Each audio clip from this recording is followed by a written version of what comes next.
Hello everyone, I'm going to be starting out today with the Jagdtiger 8.8 centimeter here. Figured I might as well get a match in this.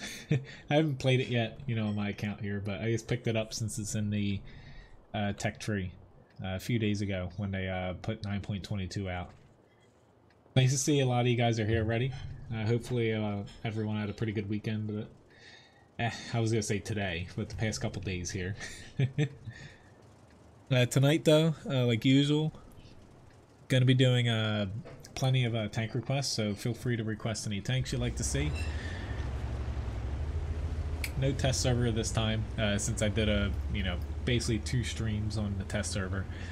I think that's enough to cover, pretty much everything there for now.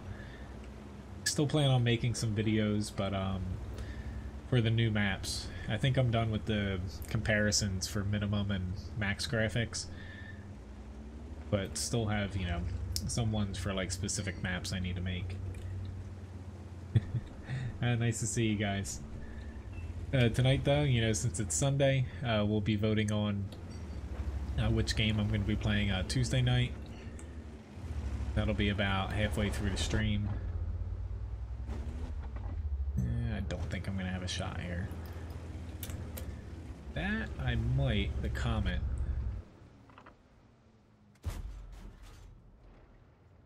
A very good shot on my part. At least he's tracked now. Awesome. Which this weekend, basically they're running for, what is it, the Carnival, or I forget what it is exactly, but they're running specials, which tonight during prime time, and then it switches for the next 3 days after this.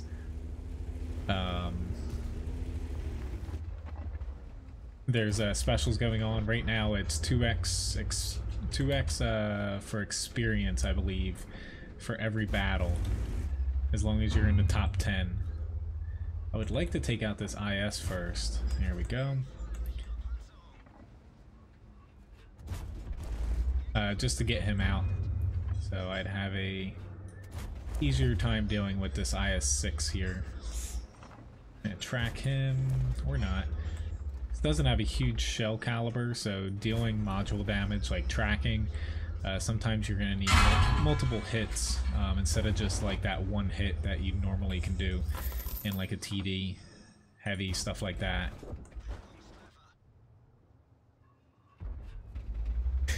Levi just lost his dog bed to Lily. Alright. I'm assuming they can kill that KV2. Like, really hoping that they can do that, because that would be awesome.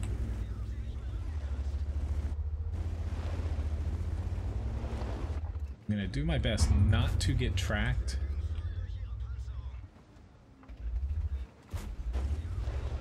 Now, shell penetration and of course damage per shot's one thing that is a little bit lacking on this tank here. That's why I carry a bit of APCR, and I'm mainly looking to do need to get this Scorpion G down if possible. That's why I'm mainly not trying to overextend a little bit, because while your DPM's great, you don't want to get yourself into too much trouble. That's where a lot of people start struggling with the Jagdtiger 8.8. It's not like the tier 9 one where you just have a pretty good armor profile, and on top of that, a pretty hard-hitting gun. This one, you're definitely lacking that kind of fearfulness of taking off huge chunks of HP. Hey, remember me? We both don't have repair kits, but he's gonna get his back sooner. My gun's damaged, and of course, yep. Thank you. Like, of course, the Scorpion G killed me. That's the problem I had, is I turned and I was sticking out. But thank you very much, IS. He ran away. Our IS-6 here didn't even pop up. You gotta love it sometimes. But that's what I get for that's what I get, for trusting the people behind me. And again, I got myself a little bit too far out there too quickly because I didn't kill the IS-6 with that damaged gun. I missed that shot and it bounced off. So even though a lot of people are down on this tank, honestly, it's not all that bad given that it has preferential matchmaking. It will struggle, you know, against some more heavily armored tanks, but yeah, to me it's still a pretty decent tank given the matchmaking. Nice to see everyone has popped in the beginning here, though. You know, keep requesting tanks since, you know, I have plenty of time to get to a lot of them. I'm gonna try to... Which thanks GG for the ultimate challenge. Let's see if I can get Levi his... Hey Louie, you want a treat? Come on. Hey. Levi. Come on, Lil. Come on. Get it. Lily has literally jumped in Levi's grave there. Alright,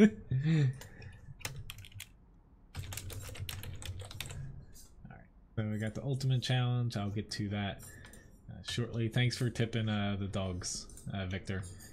But that's going to be a problem because I do not want Levi to... Not to spoil him, but if he starts getting upset, it's going to be a distraction. So let me get an IS-3 here.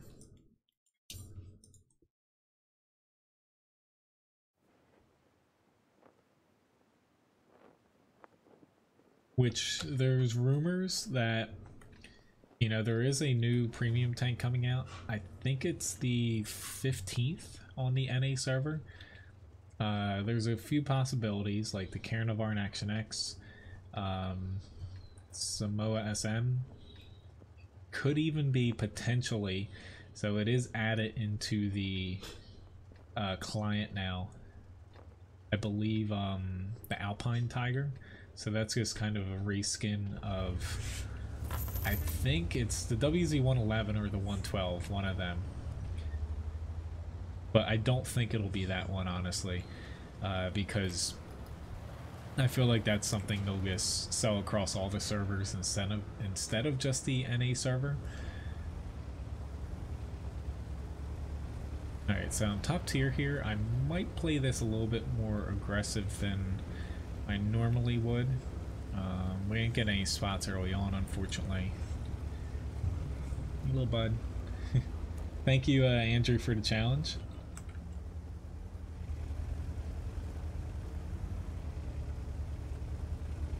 I know, lucky that I got top tier. However, at the same time, if I don't pull my well above my own weight, I should say here, it'll be, you know, basically a huge blow to my team. Alright, so we had someone crash already. But hello, Leonard, Cut. I wanted to say hi to everybody, you know, in the beginning, but sometimes there's a little bit too many people all in the beginning here. But nice to see you all. I can't believe I missed that first shot, but you know, it happens. Given, not like I was. Oh my god, I wasn't even that far off the mark there. But not a good sign so far. I was about to say, if this one missed, then something fishy's going on here. But I'm honestly going to lose a lot of HP here, even though that's an ELC even. This Type 59 is tracking me. The guys behind me, because I wanted to push here, they're honestly not doing me any favors. And this one little mistake I did, because I don't have my track now, and he could perma-track me, it's honestly going to get me killed, and I'm not going to be able to do anything else. But that's, you know, unfortunately my fault. I've got to over angle here to get back, but like, it would have been nice for one of these guys to stick their neck out just to help me out a little bit. But that's where being top tier, like, we're even getting flanked here by a Type 64. You know, unfortunately, you know, we have a lot of people in the center, which I have no clue what they're doing, because we don't have someone at the cap, and they're literally just all sitting there. I guess someone might be stuck, but like, teamwork is still really important here. Like, come on, guys. But like, yeah, this is not good, because I can't take a shot anymore. I'm still gonna claw my way back to where I'm almost at my HP total here, but it still stinks because I basically got screwed over just from being tracked by several people and my teammates not helping. But happens, you know.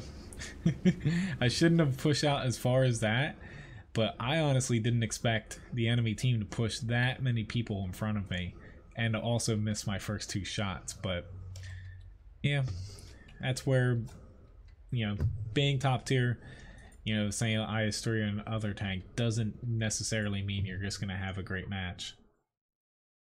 But yep, that's what you get for playing a little bit too aggressive sometimes.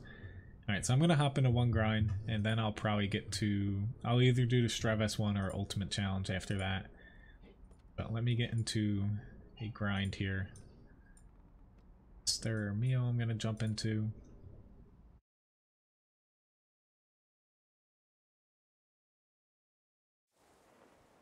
I believe it's currently on right now, Grigsby. It only works during prime time, so I think that they consider that like 7 p.m. and then it runs for 5 hours, I believe.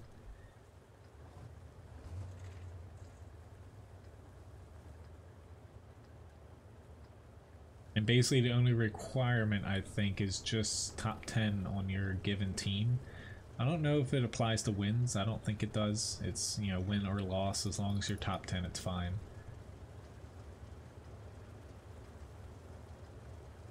But, you know, looking back there, I should honestly have played a lot more passive there. Basically, if I just sat back a little bit further, that would have been completely different. I don't think we probably wouldn't have won unless I hit every single shot on that flank. Given that, for whatever reason, we pushed really well in the other parts of the map. They still had a small chance to win there, but they pushed through the center, then they all stopped and didn't do anything. The enemy team pushed through the center too. They had the one tank that flanked us and then another one that went to the base, but they actually pushed through and did something. So, hello, driver. Thank you very much, Grigsby, for the tip. I wish I could have gotten a little bit better mats here, but I did a little bit above the HP total, which, all things considered, was probably the best I could have done, given I got myself a little bit too far out there.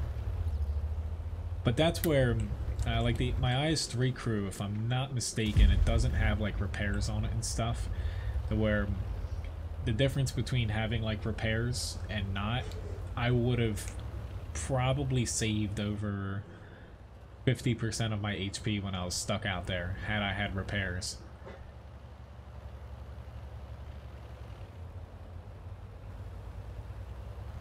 So the enemy is camping the base and also pushing the 1-2 line. I wouldn't say aggressively, but they definitely have a lot in their base given how their team makeup's similar to ours here. Trying to keep up with them to where I don't want to sit too far back here because I don't have very good shots.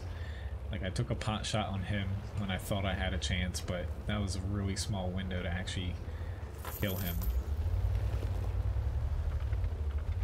But the problem I have is I might miss this chance. Yep. There you go. You know, we had, what, one tank, I think, on the 1-2 line, and he's dead. Where now they're pushing really hard into our base. And soon I'm not going to be able to push any further on their cap because it's just going to be a moot point at that point. But it is tied. It's just with this tank, I'm trying to get myself so if they do push hard through the base, I'm not going to be caught back directly with Artie, to where if I need to run, I can. This guy, I would much prefer to hit him. He's kind of the more dangerous threat than that tank destroyer. But this Comet's starting to... I don't have a shot on him yet though. Comet's starting to push, which is concerning. Okay, yeah, my next shot's gonna be on a Comet. I might be a little bit late. I would prefer if he pushed over on this Type 64. Oh, God. I had to do it. Unfortunately, I took that hit from the heavy tank number 6, but I had to take that shot. The Type 64 wasn't going to get him, and then I'd have, you know, 2 fast tanks out here instead of just 1. Their E2 over here, we don't know where he's at. He could still be pushing and ruin my day, but I'm just going to go for the Comet here. I'm assuming... yeah, I'm assuming he didn't have a repair kit. Here we go. But all worked out here, thankfully. The enemy team kind of did the right thing by pulling back their tanks. Only 1 pushed through, but luckily we're able to kind of rebound here. Thank you very much for the challenge too, Grigsby. Hello, Gus. Calling the Nashorn Ralph? It's fine with me. Alright, my gun's still damaged. Not a very good shot here once I get up where the Type 64 is.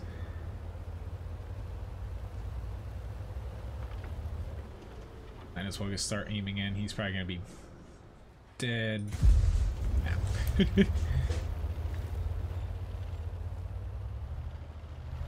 But for open maps, which, you know, coming in the next update with the new graphic render and the maps getting rebalanced, a tank like the Strv Meal here, it'll play a little bit better on more maps. It still won't be like, say, the best tank out there. However, a lot of maps are getting reworked a bit with a little bit more bushes, more open areas, so this tank will be a little bit easier to play.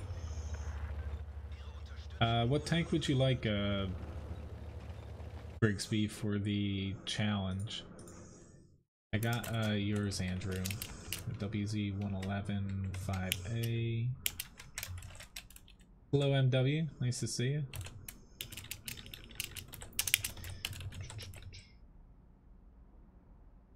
I'm not too sure, GG. Or I'm not, you know, I have you have 4 of them up here.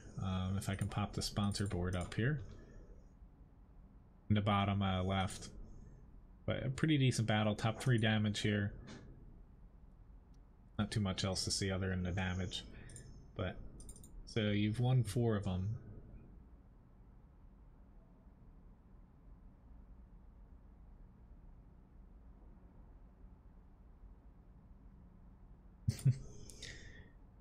I'm surprised Levi hasn't like tried to force Loey out of her bed. Or his bed, I should say. This is the current. I'm gonna do the... You can kind of see Lily took over. I'm gonna do the ultimate challenge here. Just takes me 1 second to get this set up here. Oh. I know, she stole his bed. He's so pathetic. Yep. So let's get the wheel up. See what I'm gonna have to play here. I'm going to have to play a Tier 10 tank destroyer. I have to do, for anyone not aware what a challenge is, so you can purchase it in my chatbot shop, and with it I have to do, in this case, 2.5 times the HP total of a tank in damage, assist, and block. Alright, so VK 3002D2 as well, Grigsby. Okay. I just wanted to get that up and ready too. Alright, so I gotta choose a tier 10 TD here. And tank destroyer. Why don't I go with... Let me go with a Badger. Sorry, GG. I thought about using a different tank. Not that it's a sure thing. 2.5 times the HP total of any tank is pretty hard to hit. Last time I'm pretty sure I did a Strv 103B last time. Bless you. Thank you. Yes, Travis, back on the live server. Yeah, Ryan's on the computer over here. They said hi. Hello. But yeah. Alright, so I have to do, what is it, 2100 HP here. Just want to get that kind of set off to the side.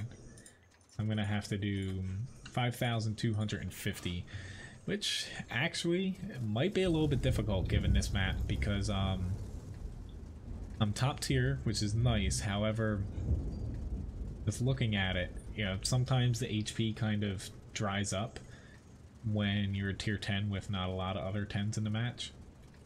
And also, you know, they do have quite a few tanks over on their side that can penetrate me.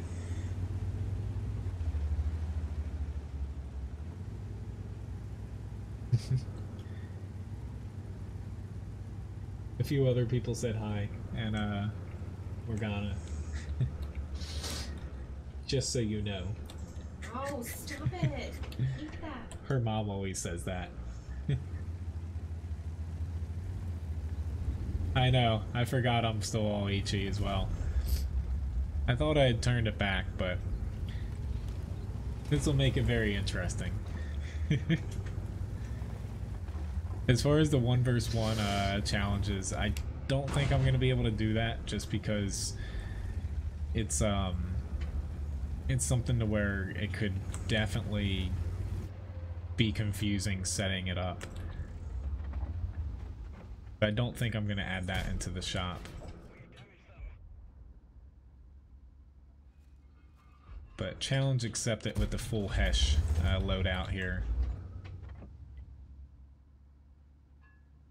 Not that I really have a choice. I get myself into these problems all the time. There's a Fosh.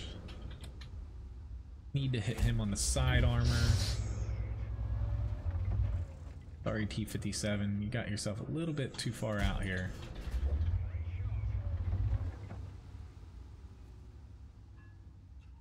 Alright, got it. Whoops. Missed him. Hello, Mr. Panda. Ah, stop wiggling. I say I can't shoot and shoot and type at the same time.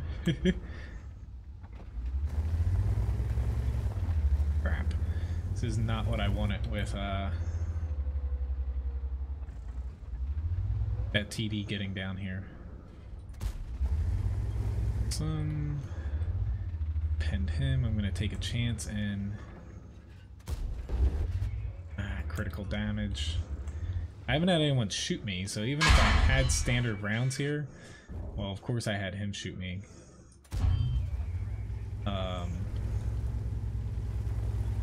The only way in certain tanks I can get to the value is with deflecting shots, which is going to be pretty difficult, all things considered. But Artie's on me too, which does not bode too well for me. Fighting if it's worth it for me to push yet. I don't think so. There's another little nice Hesh hit. I don't know why I keep saying that, because everything's going to be a Hesh hit.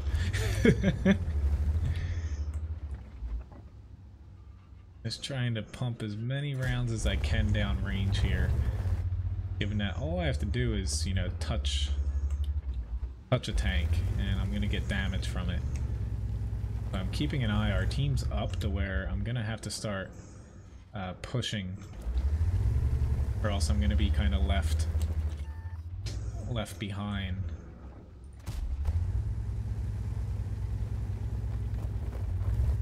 268 should, yep, spot somebody.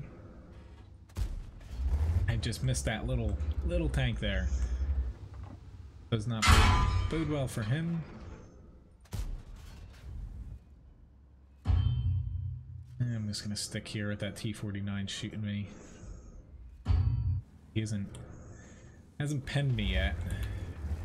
This our 268 lost a crap ton of HP trying to push out there alone. That's one tank. I don't think I would try to do that in a 268 alone. The other 268's doing the smart thing and playing it safe. Like, that's the first time I hit him there.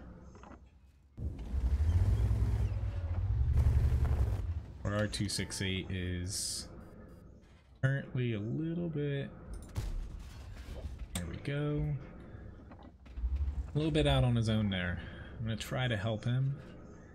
DLC even should, he turned, of course. Say he should turn back up, but the already got him there. Off on that shot.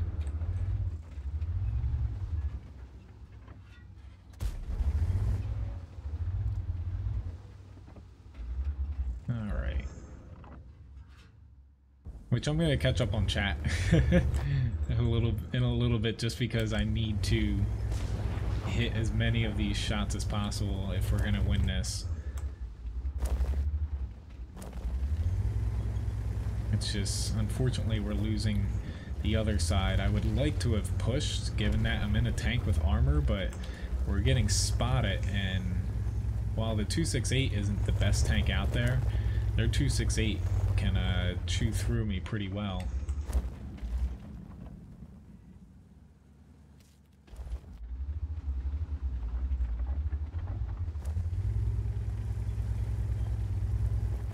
I do have to try something, it's just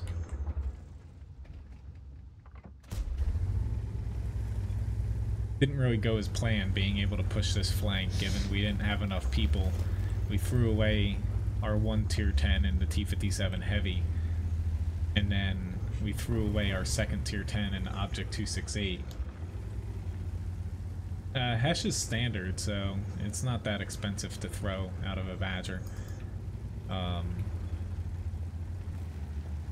But yeah, we're just running out of tanks here to where it stinks. It's just definitely didn't work out for us, given we lost, well, given I have Hesh, but even that wouldn't change too much to where two of our tier 10s got themselves in a little bit too much to handle. Their tier 10s, you know, are still alive, given I don't know where the other TD is, but you know, they spread out a little bit more.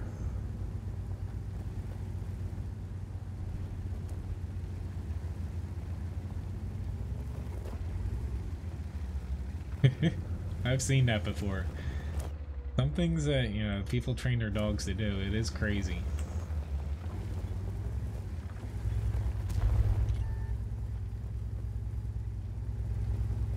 A little bit of spotting gun. Oh crap, this is what I was afraid of. I just got whacked by... There's their TD back there, of course. That's the worst thing that could have happened to me. And now I'm one-shottable by their SPG. But now our team, we don't have enough people to kind of cover all avenues of attack, but heading out to the center was really the best play that I could do for my team, but just lost all my HP basically because we couldn't spot the super Pershing, and it made me turn. I should have just let him keep firing at me, to be honest. Let's hope this 705A doesn't pop over. It might. Want to help these guys. Oh god. Go. I knew I could get a pretty decent shot on him. But there's a T-95 now. But given that I've dropped under like 500 HP, their Artie's gonna have a field day with me.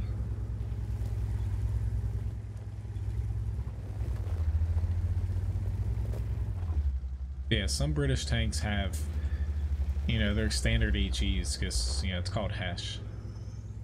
It's not like the FV 215B 183, stuff like that, where it's a premium Hesh round. Yeah, these lights are going to be the death of me here. The T95 I'm not worried about, it's just I'm worried about they have a few tanks that can just kind of pop in and, you know, basically the 268 there got a shot without me even knowing where he was. So congrats, GG. I'm pretty sure you got this. I had to get to 5,250 and I did better than I thought I would, because once we couldn't push the 1-2 line, I thought we were pretty screwed regardless of what I had. But I got the 4,400 there. But congrats on winning that. I'll have to remind myself to honestly switch the ammo back, because I could have sworn that I did it, but I guess I forgot. Let me get right into the WZ 111 5A challenge though. So I've got to do 1.5 times the HP total, and this is from Andrew here. So I've got to get, what, 3,300 here.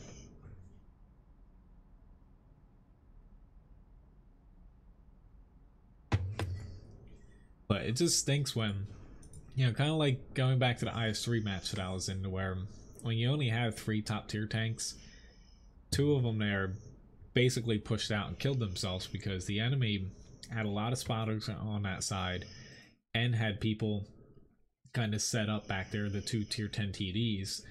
2 of our tier 10s pushed out and got themselves killed for a little gain, and we're just screwed because their top tiers played better than ours. But had I had like a standard round, it might have been different, but you know, it would have still been a tough battle. Hello, Rodrigo. I think I have a 5916, but I'm not too sure. If I do, I can pop into it though.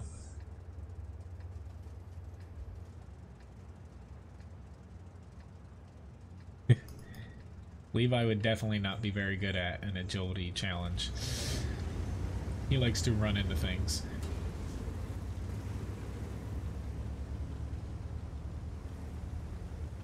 Honestly, it's really tough going back to this map, given that I played the HD version, to where, you know, they rebalanced the center very well and also rebalanced up here to remove the southern team's advantage. Basically, the southern team's able to get up on this top ledge, whereas the team coming from where I'm coming from isn't.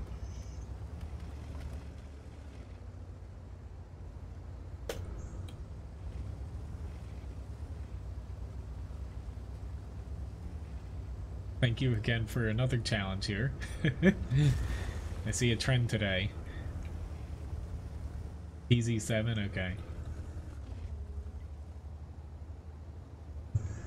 Which I think Wargaming might have actually hinted at a tank, so they have kind of like a special going on right now.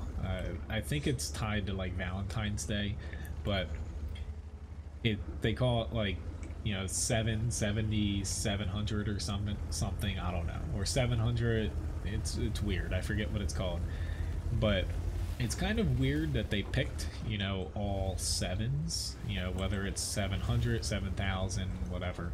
It's basically gold, credits, and premium time that they picked, to where,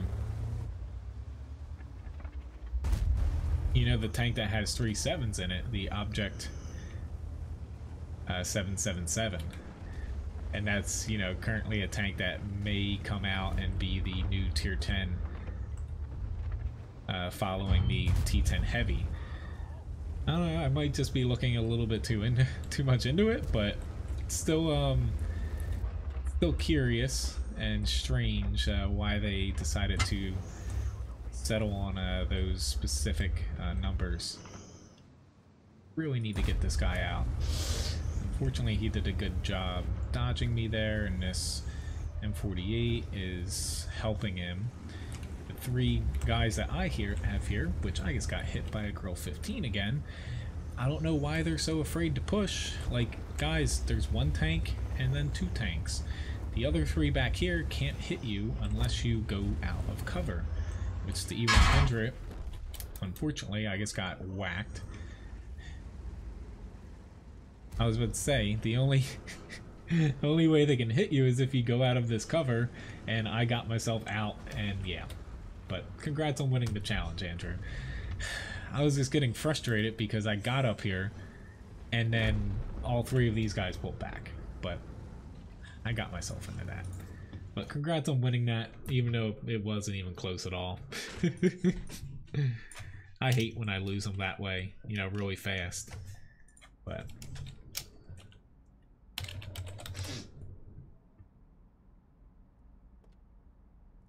alright, but what was I was gonna look real quick to see if I actually have that one Chinese tank in my garage.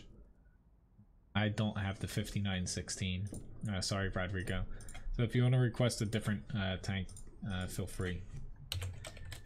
But, you know, again, for those that say that grand battles are easy to get challenges done, no. They're not that easy. Alright, so VK30, 3002D here. Begin to this guy, I have to get to 1.5 times the HP total here. Got to get to 1,875. Congrats though, Andrew. Let's say, is that your first one? I know your name. No, it's not your first one. You've won 2 others. Let's say I have you know, it's easy to pick out too for sponsors and people that tip, but you're up there. You're on the top. You're right under Grigsby on the top right. You've got 2 under there, or above there, I guess, next to your name.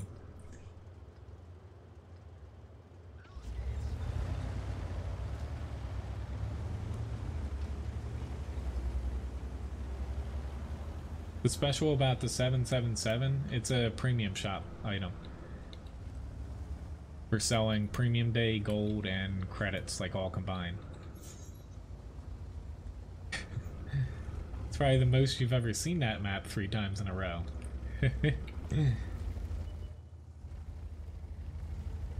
I'm curious to see if they're changing Klondike at all, since, you know, that's not on the test currently. I probably could have taken that shot. I have a T-67 kind of flanking out, so I'm gonna leave him to that. I'm just gonna ram that guy, given that I definitely can out-ram him. But I'm gonna pull back just to play it safe, especially given that last battle. Unfortunately, we just spent way too long up there to where if we made the push, got the Centurion out and M48 quick, we would have been a lot better off. But why you don't hesitate when you have a advantage in a certain little area.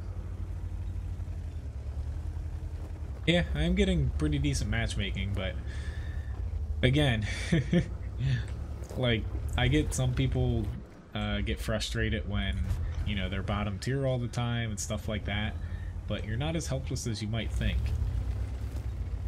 I personally, like, if I had to pick a matchmaking for a lot of matches, I sometimes like, which Rodrigo, I don't have the T100 LT, sorry.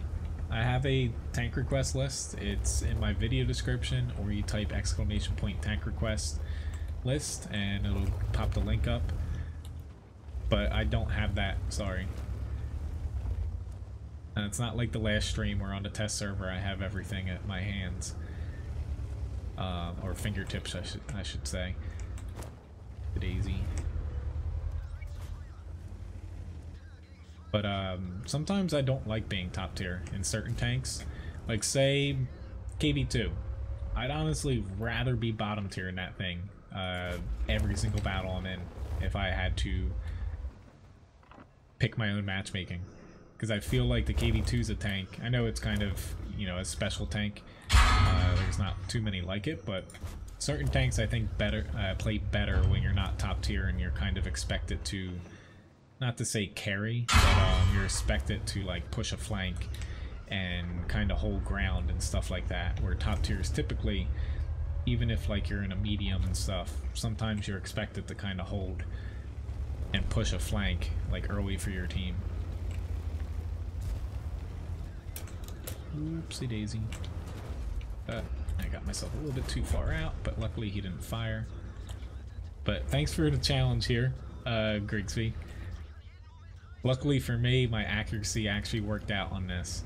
I got myself fairly close to most of the people I was shooting at, so the accuracy didn't come into play. Already got 2 whacks on me though. The girl got 1 shot early, but that was only like 9 damage, I think it was. And then 12 just hit me for 320. Oops. And 12's right down here. He's a little bit farther over because he's trying to run away. Holy hell, I actually hit him. Yeah, I'll pull the board back up. Which, for the challenges, those little tokens, they're not like 100% accurate based off of like when I start it, because I didn't start the sponsor board until a certain time. Where any challenges won before then, I don't have like an accurate count, so. But I've been keeping track, you know, for it's been a months now, you know, of them. Alright, so 2400 damage here, pretty good. I do have the 183, so that works out.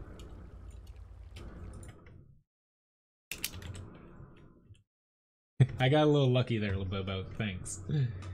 But here, I'll pull up here's the sponsor board again. But I got a Master Bad 2nd class here, high caliber award. Easily the top damage here, 2400. I know some of it's covered, but get the board up. But aside from that, only 160 block, and I didn't get any assist damage. But all in all, pretty good match there. Thanks for requesting that, Grigsby. I always like playing this tank. Because honestly, let me get here to where going to my stats in it. You know, I don't track marks of excellence too much, but I've only got 32 battles in it, and I'm already at 70% as far as the MOE value there. So I'm doing pretty decent. I'm almost doubling, like, I guess the average damage. I know it doesn't exactly work that way, but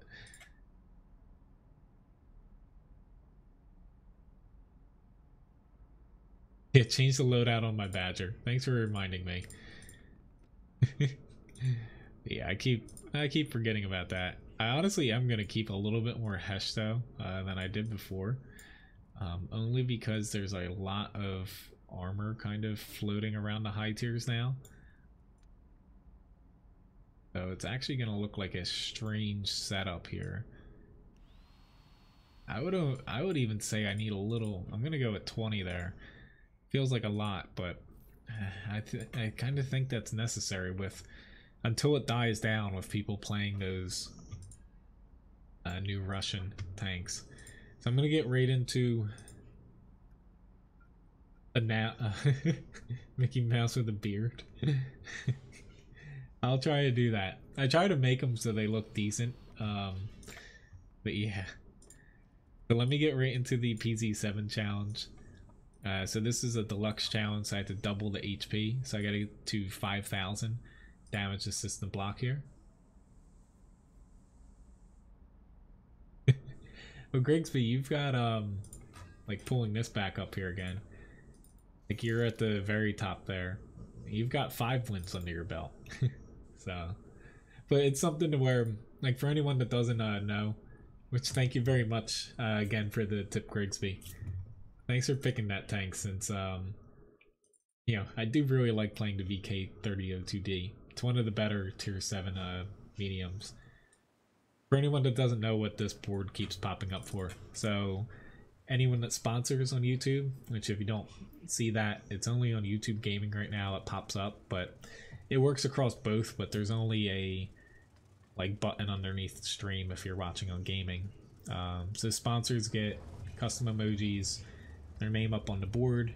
They actually gain extra stream currency just for watching. And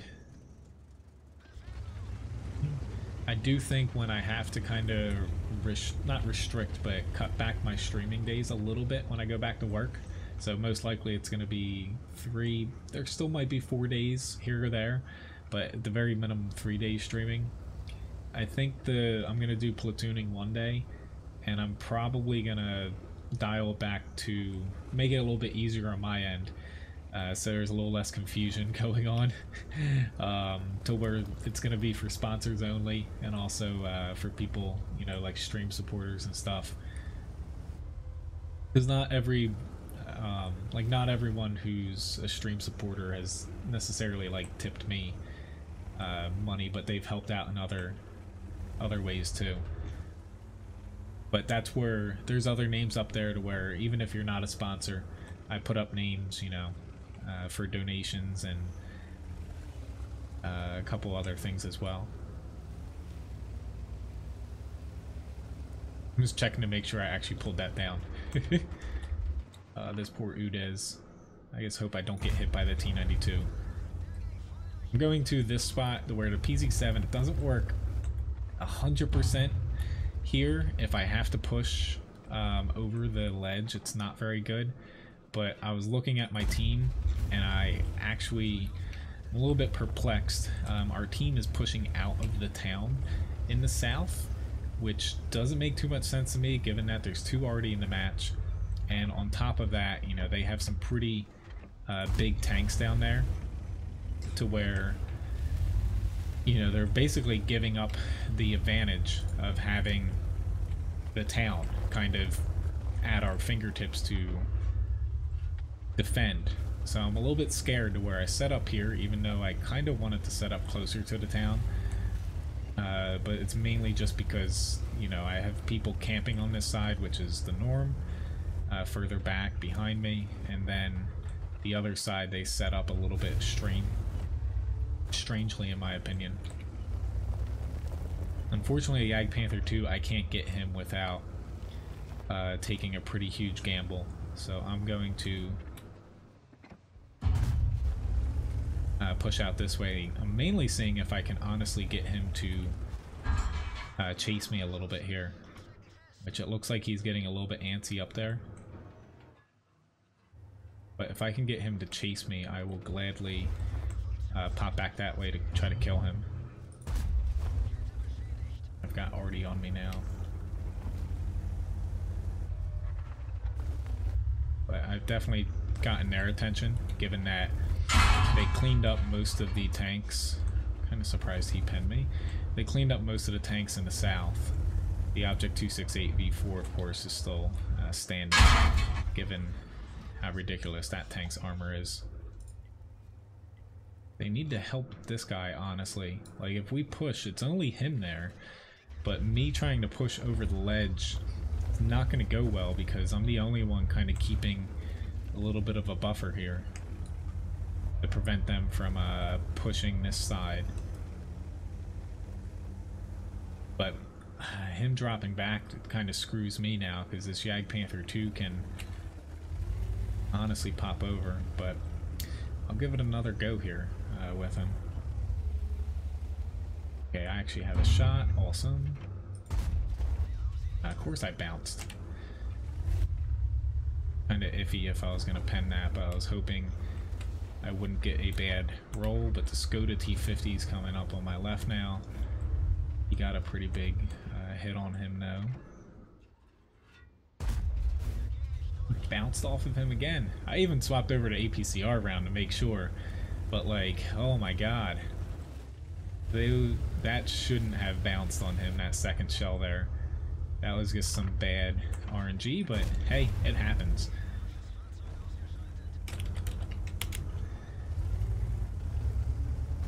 I'll still give that guy a good job, because honestly, he was trying to win that for us. It's just unfortunate that our team wasn't really helping him. Like, aside from me, it's just, you know, there's only so much I can cover here. Gotta keep an eye, since there's the AMX on my left, but If I can sneak a shot at this Skoda T50, that would be awesome. I don't think I'm going to get a shot on him now.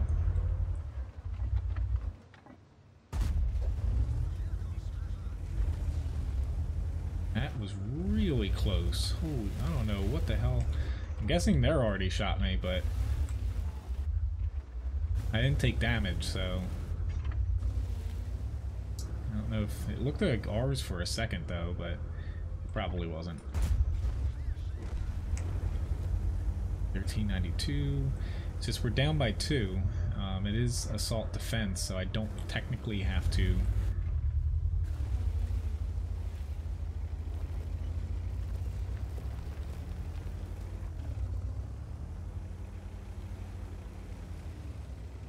kill them all. It's just me and Udez now with 2 Arties. I've definitely got to jump into the fight now. There's a Skoda T50 that's probably going to pop up behind me at some point and completely screw me over. I'm just trying to get as far this way as possible before getting spotted and having to fight them here. Are you kidding me that there's a dead tank? There's a dead tank there. Yeah. Saw that he was gonna pop up that way. Yep. This is what I was worried about, getting sandwiched. I am definitely screwed here. Here comes the autoloader. Oh well. I had a pretty good match. I beat the challenge, but I really wanted to win that. It's just, you know, 3,300 damage, 3,400 block, and 1,400 assists. Just, again, you know, I was really confused why our team decided really early on. We spotted the enemies here, which, you know, they weren't pushing the town hard, and they were definitely, you know, kind of out in the open and not really in a great spot. Our team decided to basically push everybody out here, basically right at them, and they weren't in cover. Had we like set up in a couple different spots here, it would have been a lot better because they would have been stuck here, given that even like their JPZ 100, these 3 TDs were in the north here against me. Their JPZ 100 was really their only like long range tank there. Even he had pushed up to where they weren't going to get hit from the field very much. But, you know, it just stinks to where, honestly, this guy might win if they don't cap. I'm actually going to watch this because this guy might actually win it, given that they're not capping. Now they capped. Oh, no.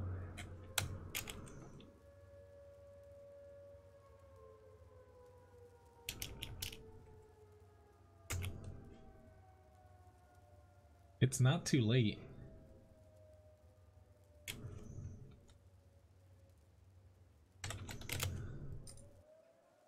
Yeah, he's gonna have to reset.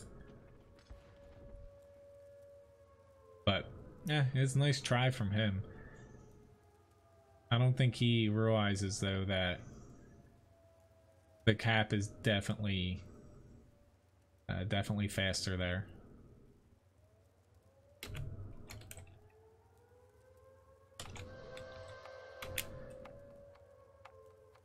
I don't think he realizes at all. This is... oh well. Anyway, thanks again for the challenge, though. Hello, Bobo. Where I beat you out by a little bit. Excuse me. My throat's feeling a little bit better, but this guy's not even gonna try to shoot. I don't know what... honestly, he could win here. All he needs to do is shoot. They're not spotting him. He's honestly the idiot here. I'm not, you know, I'm not gonna get too mad here.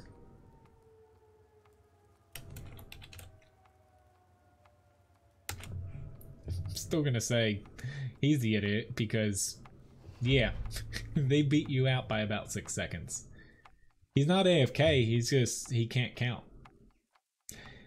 He had a very nice spot there. I'll give him credit for that and a good plan, but more likely than not, he wouldn't have been able to splash him.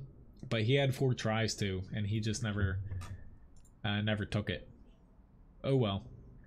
He still did a pretty good job in the battle. It's just unfortunate that, you know, we definitely struggled a little bit with our tier 10s.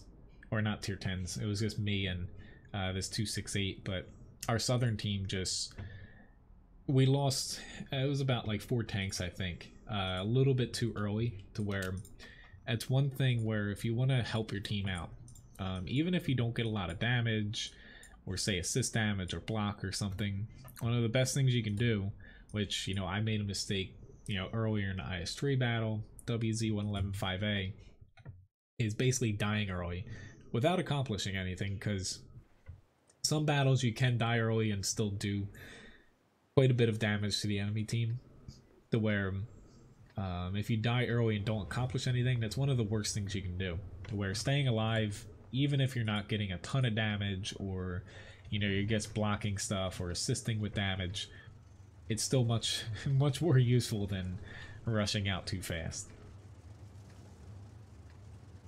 No, he typed twice in the chat to where, you know, at first he's like, you know, they're idiots, they can't cap in time because they only put 1 on, which he was right, but they got on about 6 seconds before the timer, to where he probably looked at it wrong, to where he thought the timer for the whatchamajig, the match was less than what they were capping with, but all he had to do was shoot a few times. About as mean as you'll see me in the chat. I said he was the idiot since he was calling them idiots, but I'm not mad that we lost that, because there was a lot of other problems that our team had. But 3 kids in college, Randall. I'm sure you'll get to tier 10 sooner or later here.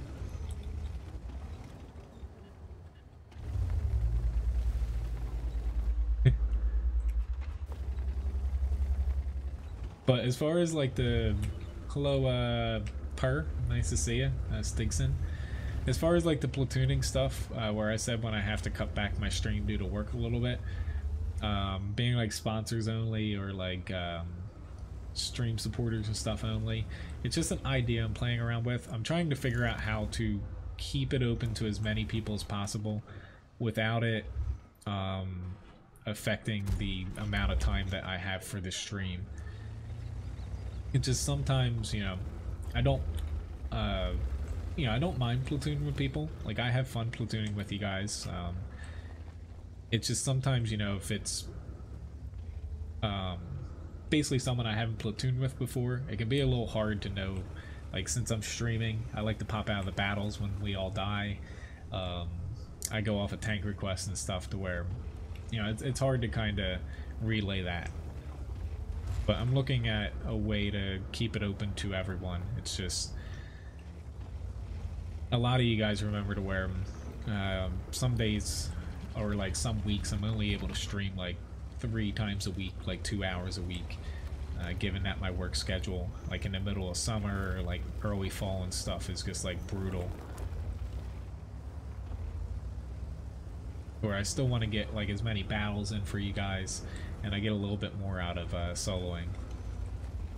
But I'll figure out something. Thank you very much, Labobo, for the tip. I'm gonna go face to face with an object. Oh lord. 268v4. No.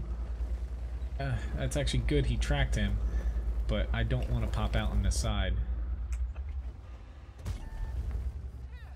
Awesome.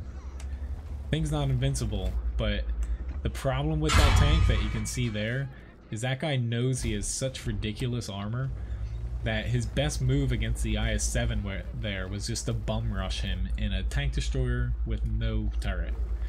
Hello, Badger. Nice to see you over on Twitch. And Sammy K. Nice to see you. Nice to see you all, and nice cuppa. Which SPG? Not sure. I'll just I'll probably pick a high tier. I think I know what you have in mind, FV304, but I'll probably pick a high tier with this first one here.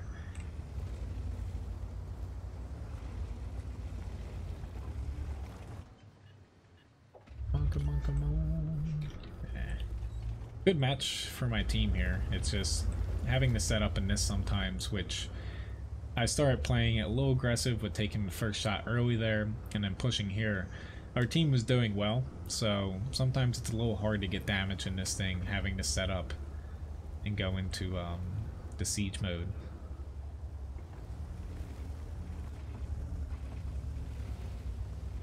I probably won't do something like that, Merlin. You know, the problem is, honestly, to me, like, I've done like training rooms and stuff before, like working on tactics and what have you. I don't think it's all that useful, to be honest. Like, training rooms are nice. Like, we did one on the test server to check out new maps a couple streams ago.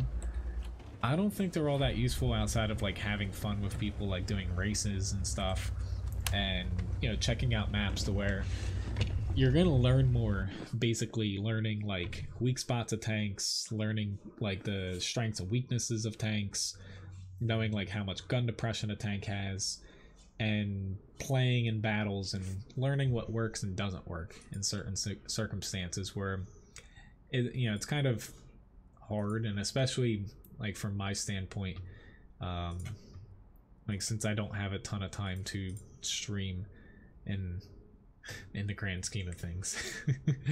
Why don't I pick, last time I played the S51, I'll pick the M5355 here. You know, it's kind of taking away time from like a stream like this. Hello Sasuke, nice to see you.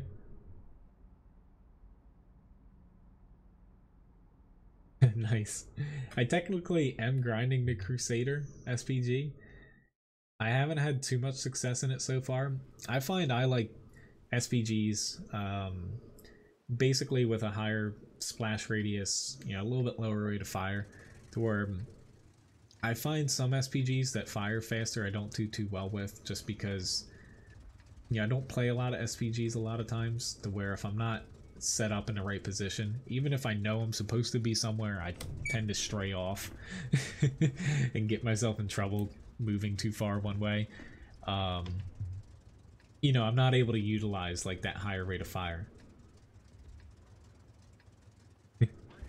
But, you know, to me, like, clan stuff, like you're saying, Carl, like, you know, I used to, you know, do stuff as far as like teaching people stuff in preparation for like clan wars and stuff back when I called battles, but I honestly didn't think it was all that useful. You're better off like running, like back then it was tank companies, basically like skirmishes and stuff now, and team battles.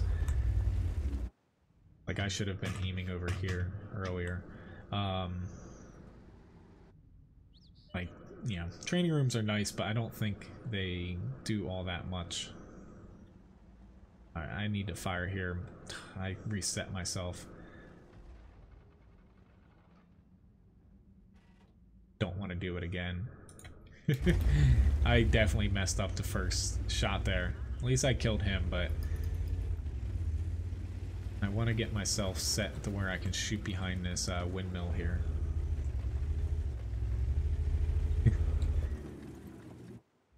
I'm still waiting for today when Wargaming releases a premium SPG.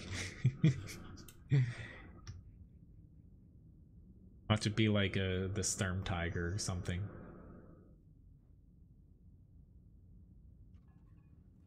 Okay, I'm waiting to see if anything kind of falls down here. It doesn't look like anybody really pushed up this way, unless they... Oh, wait, no, they did destroy that. So I do have a shot on somebody once they spot over here. Usually people set up this way, but somebody was on top of the hill. I don't know if they're there anymore. But the T-44, I think that's a T-44, T-43. actually hasn't pushed up all the way.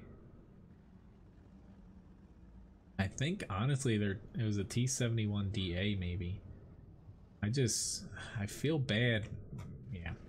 Like I guess reset my shot, but I feel bad like wasting time here. I always like shooting in SPG. I don't like kind of holding my shot for very long.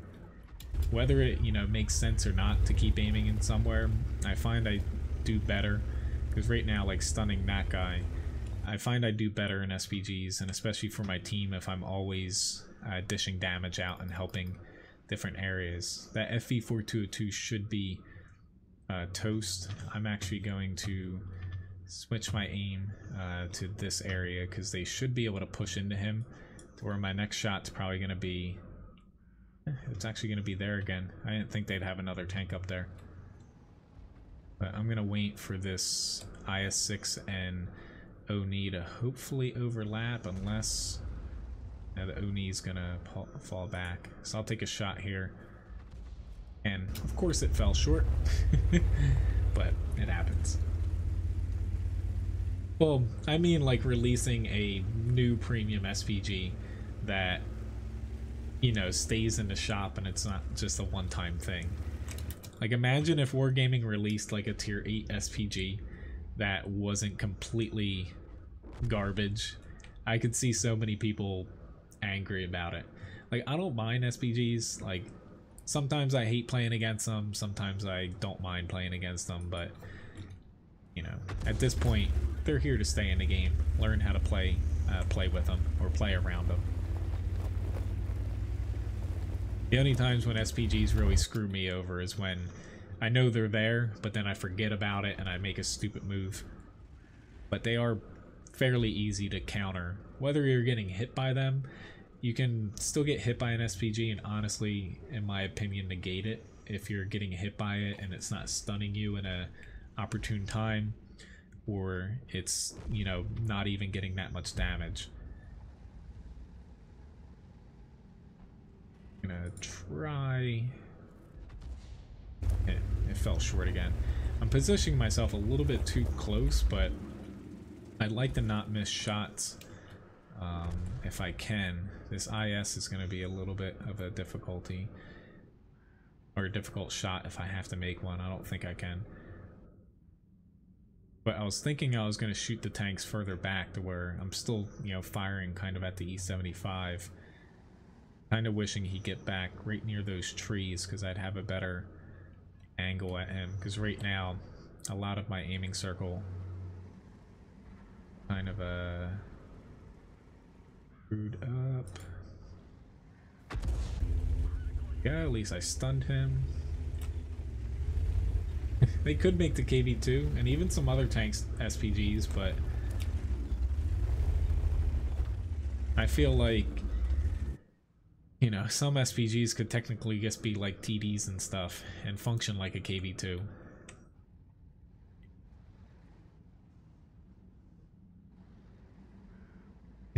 Which I'll start a raffle after this battle here.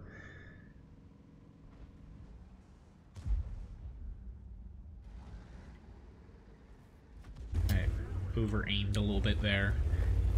I was thinking too much into that. They should be able to shoot him. Like, I don't know what they're waiting for. Like, there's just the IS down low, the E75, and the T-30s across the map. I guess I'm going to shoot the T-30 because I don't have the best shot in the E75, and honestly, the people on the hill aren't taking advantage. The last two times I've stunned him, he hasn't, or not he, but they haven't pushed out and taken advantage of it, so I'm going to shoot somewhere else.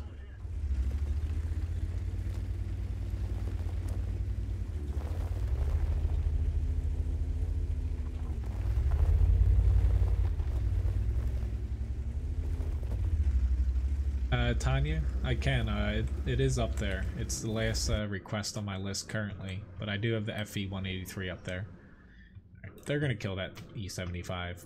If they don't, then yeah.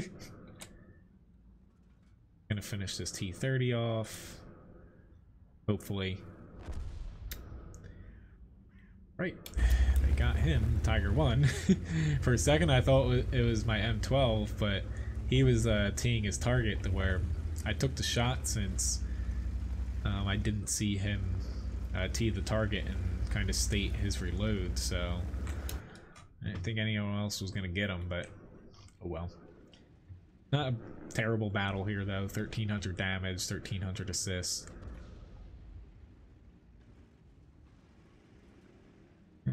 What the hell? I'll go for it.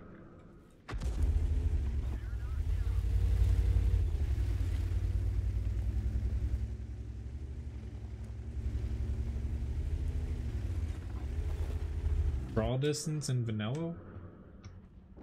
What do you mean by that, Travis? There's always a stat, or not a stat, but a setting for graphics like draw distance and stuff, but this orange line, the outer rim on the minimap, is technically what most tanks basically draw up to. So I'm going to shoot that guy out of spite for drowning.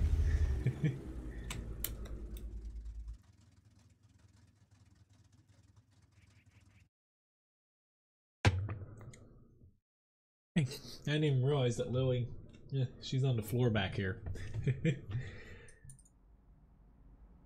You can kind of hear Levi's still not on his bed, but Lily decided to lay in the middle of the floor. But yes, they added that in. It's been almost like a half a year since they added those options on the mini-maps, Travis. Where you have the spotting, max spotting, and then the draw distance. Render range, whatever you want to call it. But decent battle. You know, a little bit lower as far as experience, given I didn't spot anything, but for screwing up my first shot and also screwing up, I got a little too close to the hill, and I was being stubborn there at the end. I should have pulled back.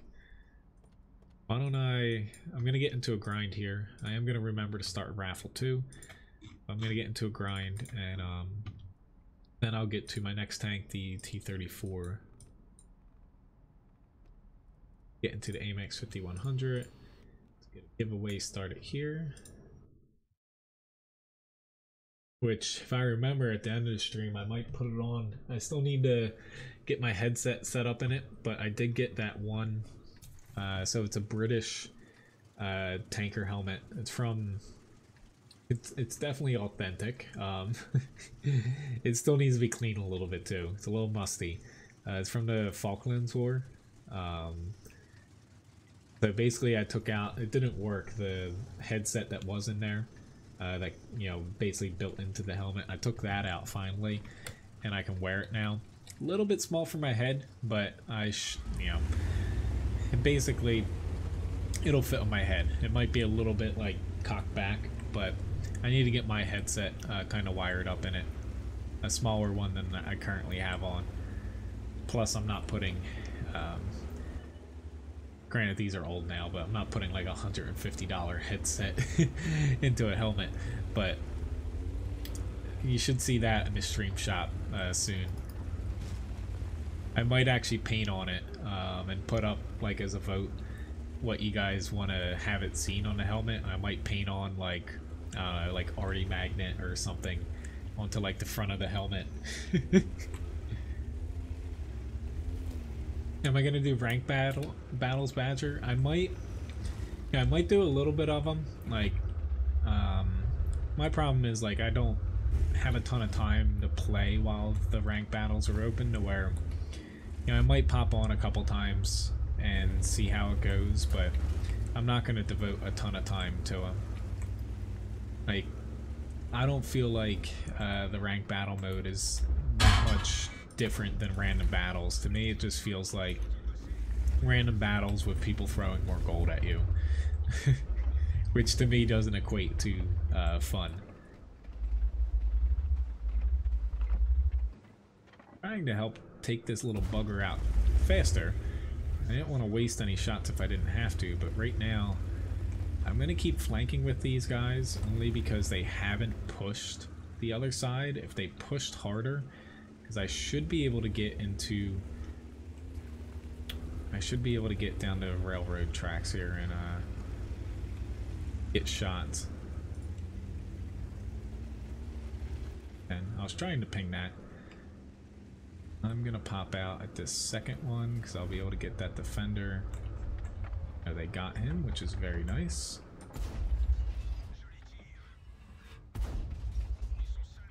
I know I'm gonna take shots here, but yep, I really wanted to get him out. Alright, so now I've got a massive reload here, but our team's gonna most likely win unless the enemy does something soon. They did the classic thing where it frustrates you if you're on that team, but for us, like, I'm happy now. They put almost all their tanks in the 1 to 4 side, and they never pushed. Ensk isn't a big map, but if you put that many tanks in one spot, you better be sure that you're actually going to take advantage of it and push. Hello, Phil. Nice to see you. And Gomer, McFinger. I always find a few people that I can say hi to in the raffles. I don't know how that guy died in the center, but yep, his T-44 is, I don't know, nah, he's not coming directly for me. I think he forgot about me, but they are recovering a bit.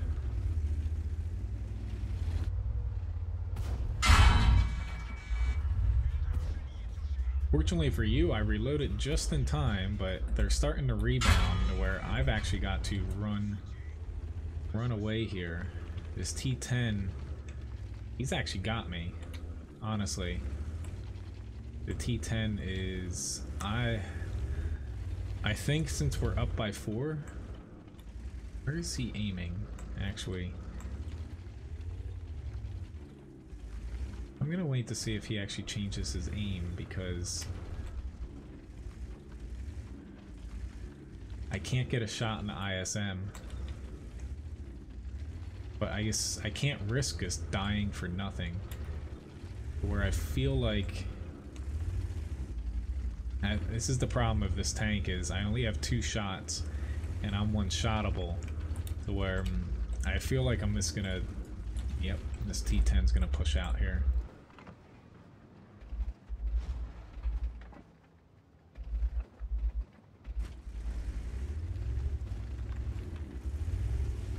Ooh, I already missed. Oh crap, the 261. I should have known. At least my team's still gonna be fine here. But the 261, I saw he was on the minimap and I stupidly pushed back too far. But oh well. At least I get 2,700 damage. The problem with the AMX 5100 sometimes, where I got the first clip off, you have basically a minute to where you're reloading and you're basically useless to your team. Like, you can't really spot, you can't really block, you can't do much. But congrats, Phil, on winning the raffle.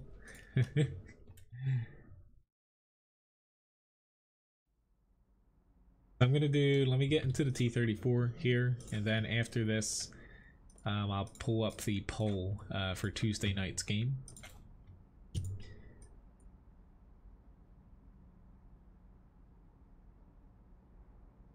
So for the games up this week that are going to be up for what I can play on Tuesday, we're going to have Dreadnought, Battlefield 1, World of Warplanes, PlayerUnknown's Battleground, World of Warships, or Overwatch. I thought about putting Fortnite up, but I kind of uninstalled it because, you know, to me I liked PlayerUnknown's Battleground better than Fortnite. Both are good games, and honestly Fortnite doesn't really have any of the bugs that Battlegrounds has, and it's optimized better, but something just felt off with that game. Which, so Civilization 6, I thought about putting that up since a new DLC came out for it, but I think I'm going to hold off, because I'm going to be putting Stellaris up in two-ish weeks, maybe 3. I'll have Stellaris up as an option since there's a new DLC coming out for it. I don't want to put it up yet because if I start a game, I'm definitely not going to finish it by the time the DLC comes out.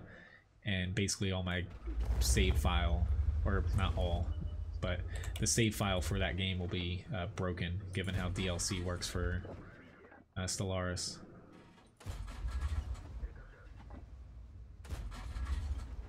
Try to get some cheap damage here. Self behind a little bit of cover. Same with that guy. Fortunately, we lost our spotter in the center. Not really the best accuracy on this gun, but gotta spray and pray.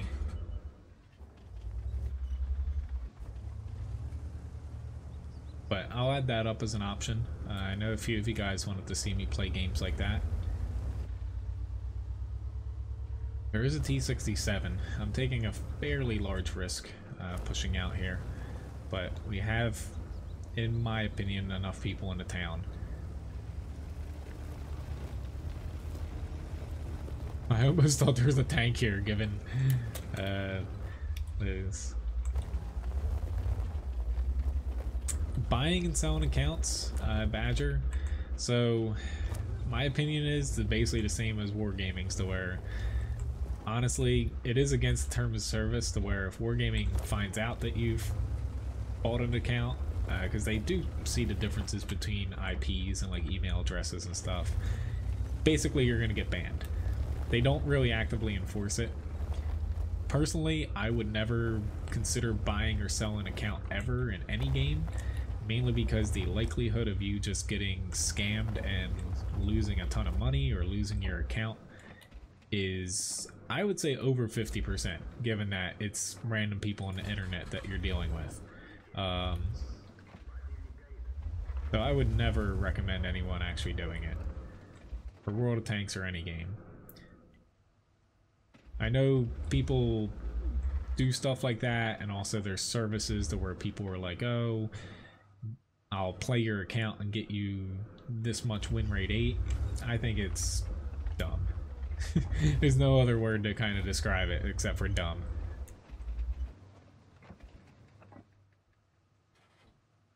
Fortunately, we don't have anyone spotting the entire center here. I don't really have a large gun, so I'm not really able to help too much here, because even if I had penned that, it's just a little bit of damage.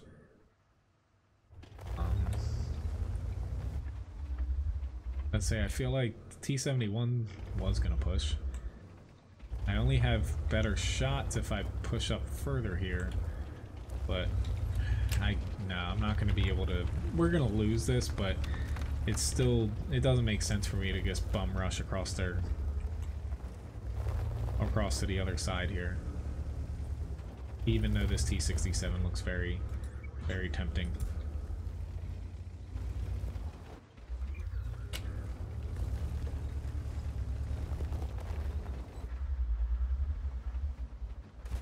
Ah, crap, I missed him.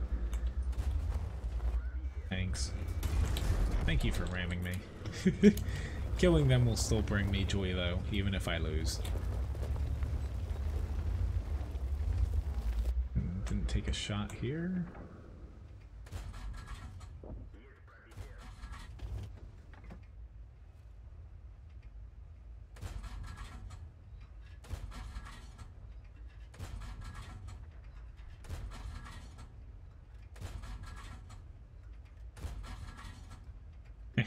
Killed the T-3485M.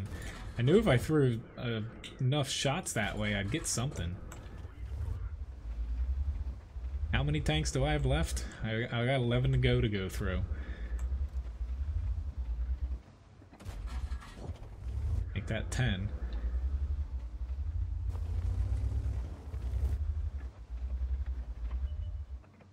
Not going to be able to spot anything really.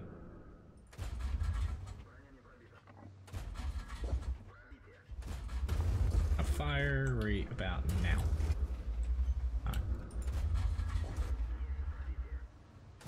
He's probably tearing his hair out right now. I'm not gonna win this, but I can at least make it interesting. Oh, I'm just gonna bounce off this guy quite a bit since they've rebalanced it.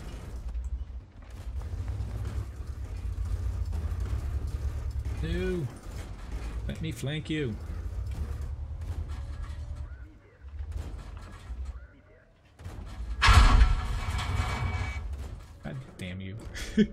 Excuse my language. M44. I thought about killing the KV2.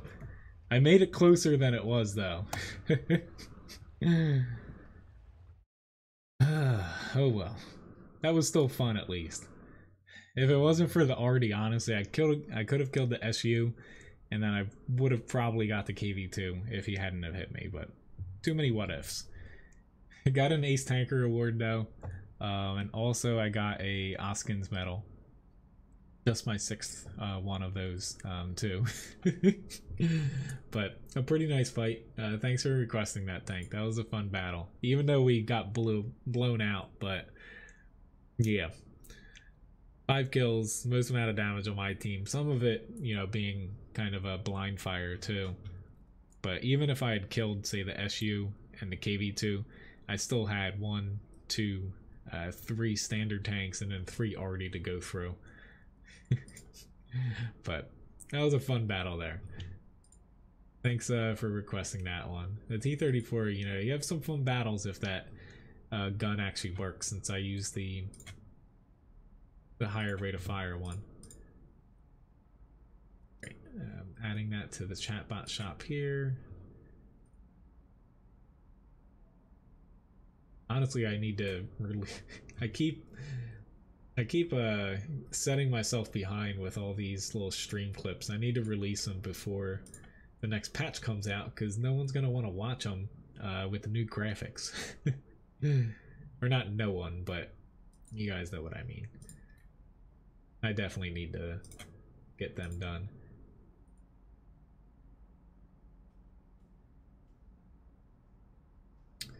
No, Phil, not officially. It's all, everything is, it's strictly illegal. Alright, so I have a Luke. Luke's up next. As far as requests go, and I'm gonna start the poll here in a moment. I'm gonna get giveaway kind of set up here. Alright, so a poll's gonna set up for the game for Tuesday night. You press !vote, press space, and then you have to pick number 1 through 6.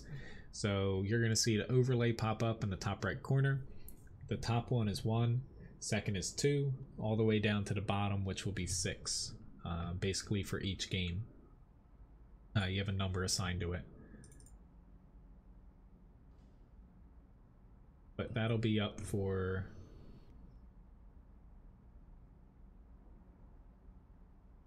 the next 8 minutes here. It actually pops up right. Siege mode? Yes and no, Stigson. It's clunky, where I would say for someone who's never played it, and if you haven't played a lot of TDs before, it definitely is difficult, which I need to get this to pop up so it's actually working here. I'm gonna throw up a vote here. I think it's not working. That's strange. Alright, so give me a second here.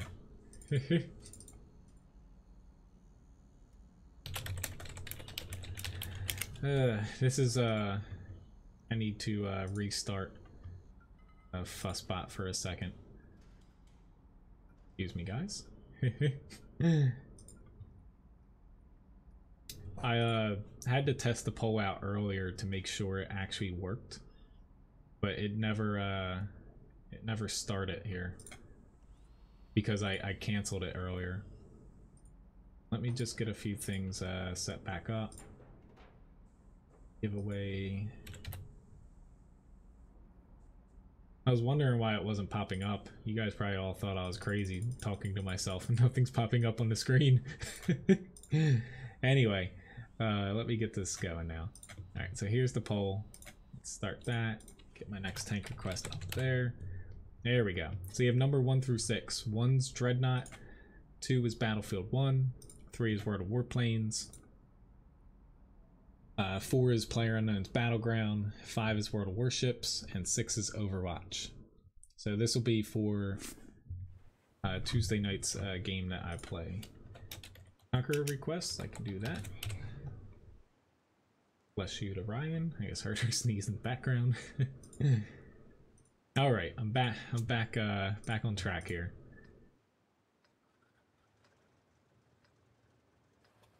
I guess you can't cancel polls and without having to restart.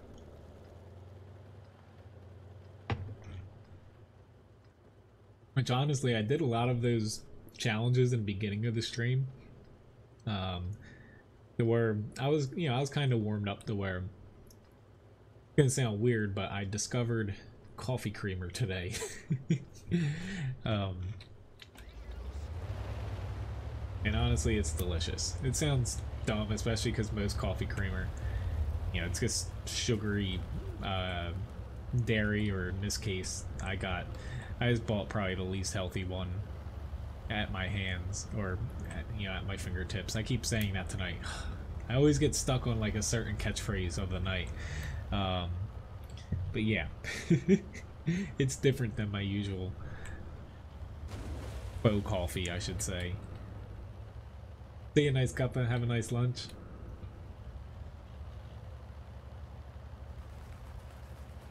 Which it's still not popping up for some reason. I will get that. There we go. Popped up now. Let's say, trying to get it to work here. But feel free, pretty much vote for anything, even if it's looks like it's a lot, if it's lagging behind like another thing, because it stays up for 10 minutes. And usually it comes down to just like one vote between something, or 2 votes, to where if for whatever reason, like a certain game, the servers aren't up, or like it crashes, or matchmaking's not working that day, I will pop over to kind of the second place pick. Fortunately, I have a leopard with kind of the same gun, so he has a better reload than me. And I'm getting screwed over here. I'm gonna have to run. Oops, I should not have wiggled as soon as that. At least spotting some people. I need to get myself far back and hope I don't get hit. Almost hit me there. Should be almost safe.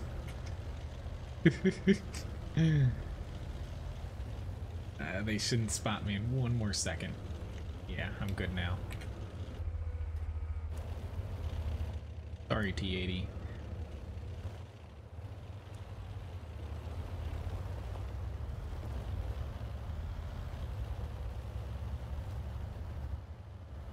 Hello, Knox. Nice to see you.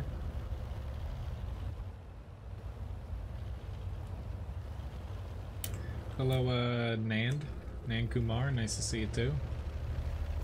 Good morning to you. All right. Oop, I found a Jackson.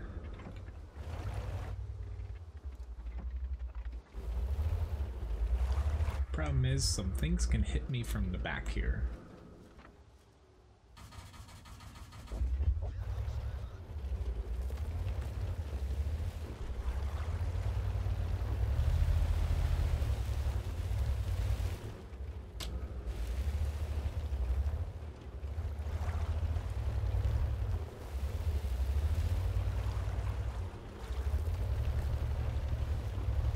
E67.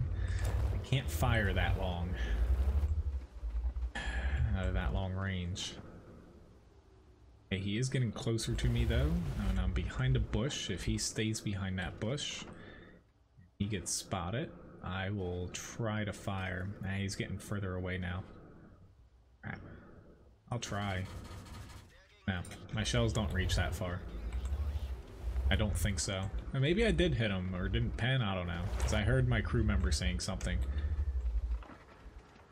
I definitely think I can get him at this range. The problem is, though, the Jackson is hitting our leopard right now, I think.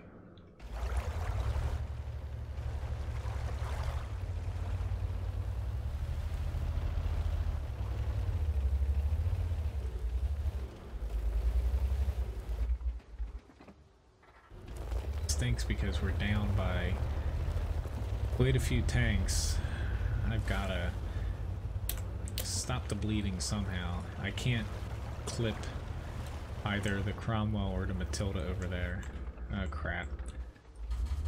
I'm done if he, yeah, hits me, and of course he hits me.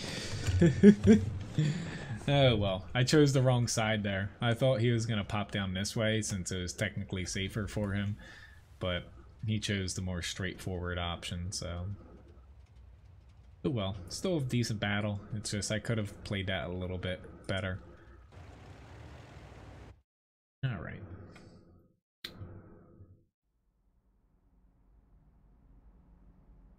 As far as right now, okay, it looks like we have a three-way tie right now. So ties, if it does end up tying, you know, we have 3 minutes, a little over 3 minutes left on the poll here. Let me pop into a grind here before I get to the next request.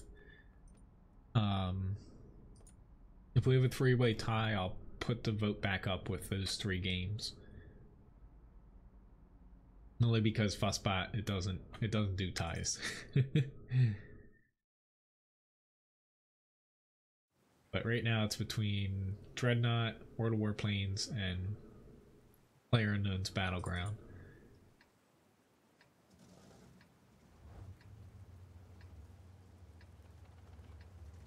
Right, so they got quite a bit of armor on their team. Thank you, Niccolo, Paginini, I think. Paganini, Pagani, Close enough. Thanks for the follow.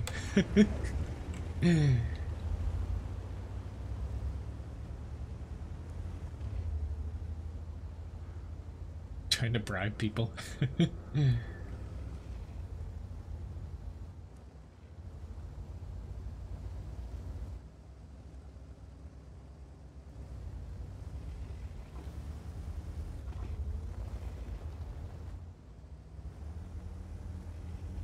Which Total War Arena, I'll most likely stream after it releases.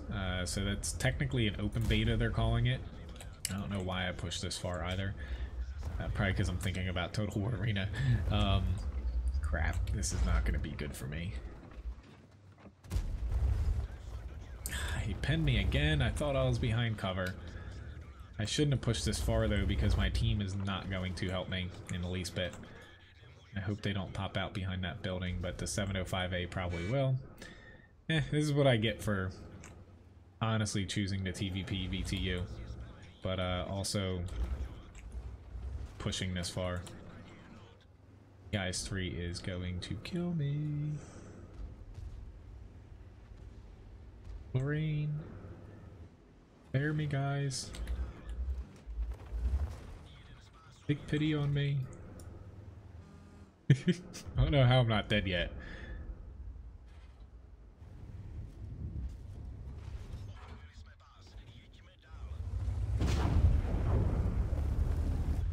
Yeah, now. Unfortunately, I stupidly pushed out there far, but yeah. I did that to myself. I just hope our team pushes that other side pretty hard, because we are not going to last very long on this side.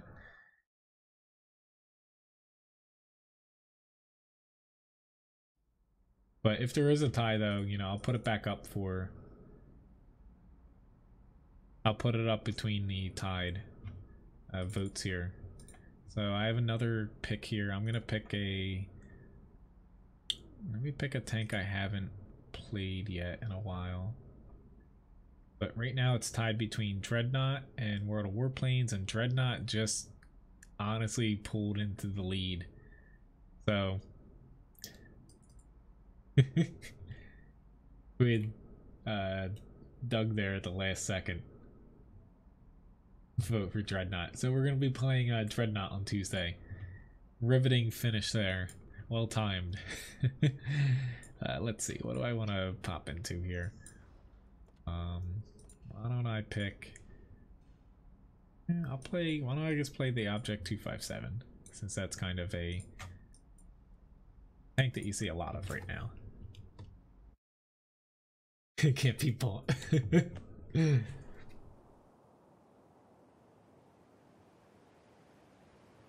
So Tuesday night I'll be playing Dreadnought. So for anyone that doesn't know what Dreadnought is, it's kind of like World of Tanks, where it's basically tanks in space, more or less. So you have like the same PvP setup where matchmaking puts, you know, teams on either side, and you're in giant basically Dreadnought spaceships, or there's a couple other smaller classes too. But it's actually a really fun game. It's kind of hard to play too.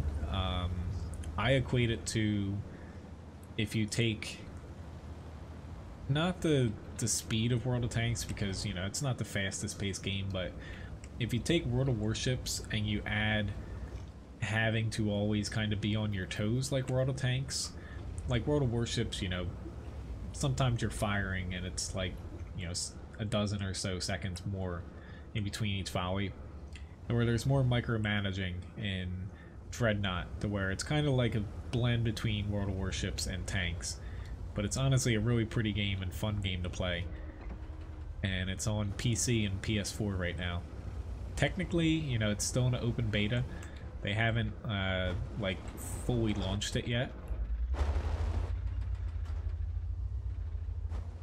but it's totally free to play, and their free to play model is pretty nice, to where, you know, you have the premium account, free experience, stuff like that, but for the most part it ranges on stuff that's just cosmetic, or their version of like premium tanks. They call them hero ships, but the hero ships are basically, you're buying them for the cosmetic parts to put on your other ships, and also they're kind of fun to play.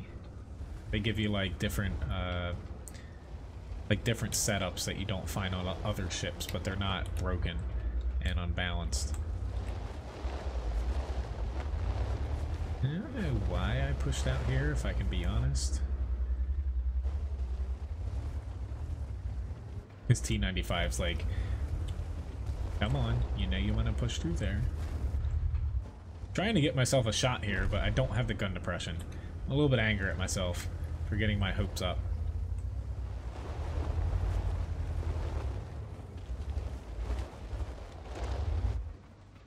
Ouch. Pulled out a little bit too far there, and that T-95 overmatched me.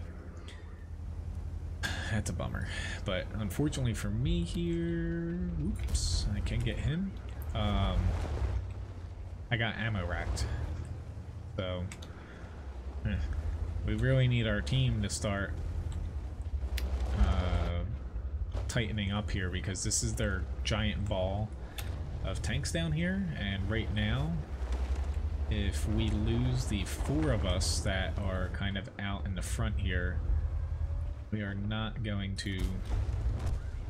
win this. I can say so myself. It's about to come crumbling down. Which you find that a lot on this map right now, to where the team pushing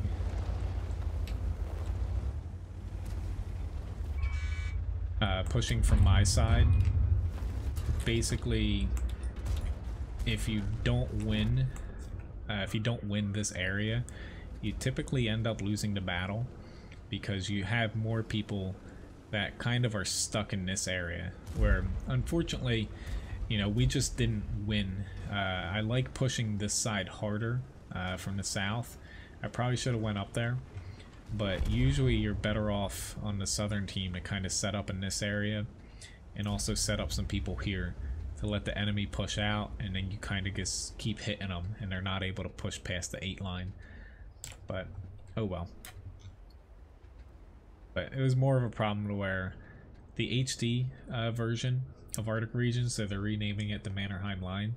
I got a video out of it showing like the ultra and minimum graphics, but they rebalanced the north here a little bit to make it a little bit more even, to where the northern team for the spawn is going to have a little bit easier time using this position to fight further that way. However, one of the main changes is basically for the enemy team pushing from that way around the corner here, this is a straight cliff to where it's a lot harder for them to hug this. It's a, you know, with it being flatter and they can't like come up the side, Artie's going to be able to hit them more, and they're not going to be able to basically hold down a little bit here, and they're going to be more vulnerable pushing. So it's going to balance the map around a little bit. It's still going to be slated to where, like, coming from my side there, I would have been better off on the other flank, and coming from the other side, you're still going to have a slight advantage to where I was playing in that battle there. So let me get into a T30 here. Next tank. Thanks for tipping Levi. Uber. And also Lily. I'm like, where'd Lily go? She's on. Here you go, Lil. Hey, buddy. Hi, you got a biscuit. Lily's back on Levi's bed. I don't think Levi minds though. He's like laying underneath my microphone. I need to reset some of my OBS stuff here since I had to set up a fuzzbot. Go. Now it'll pop up. Alright, so given I'm in a T30, I'll play this side. I normally don't like this side, but I should be decent here, except for the Arties might focus on me.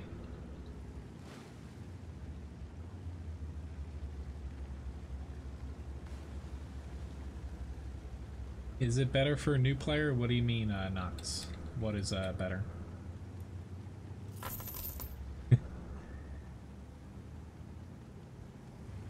I'm especially going to this side because we have enough people over on the other flank. On the look of it. Yeah.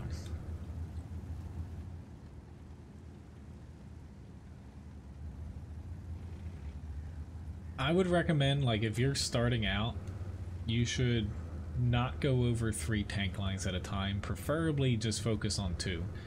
Like, you're best to start, I feel like, on American or Russian.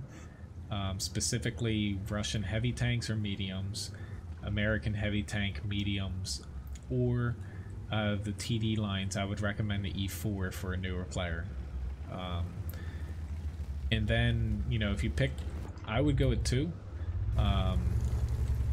If you go with that, you'll definitely figure out what you like and what you don't like, and then you can kind of go from there.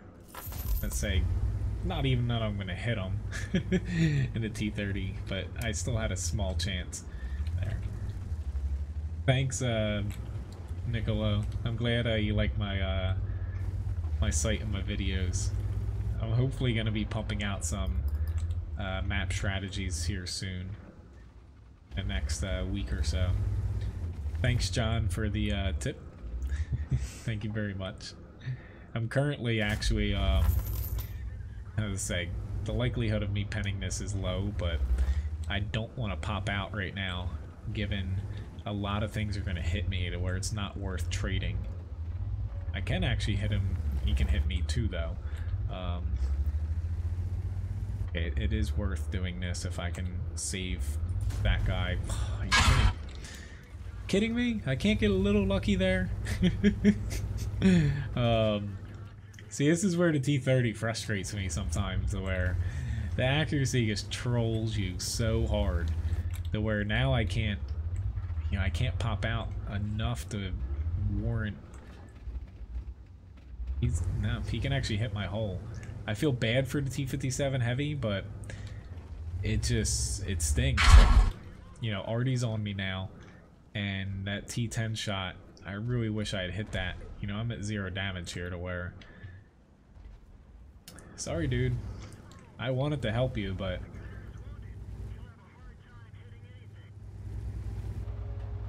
Unfortunately, the T-30 is not really well known for its accuracy, and it definitely screwed me here, even though I'm firing basically at point-blank range.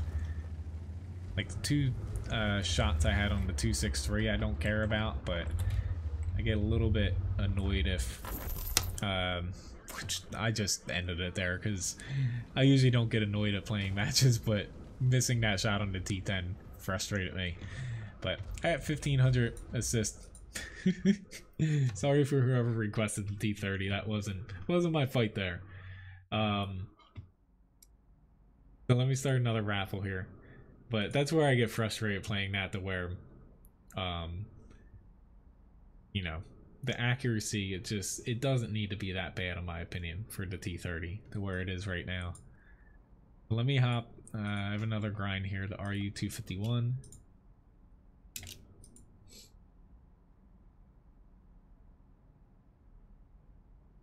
That one guy, the tier 10 Russian medium, they're good for new players. Like, I would definitely stick with the main like 268 Object 140 line if you had to pick the first one.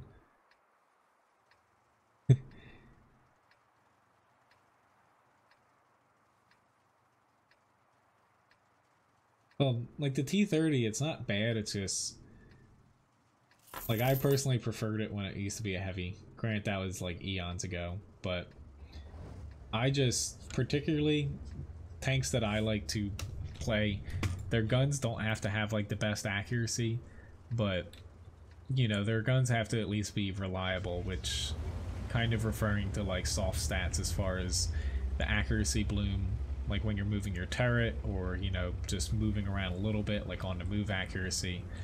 The T30 has none of that, to where it frustrates me playing it a lot of times when the gun's not working.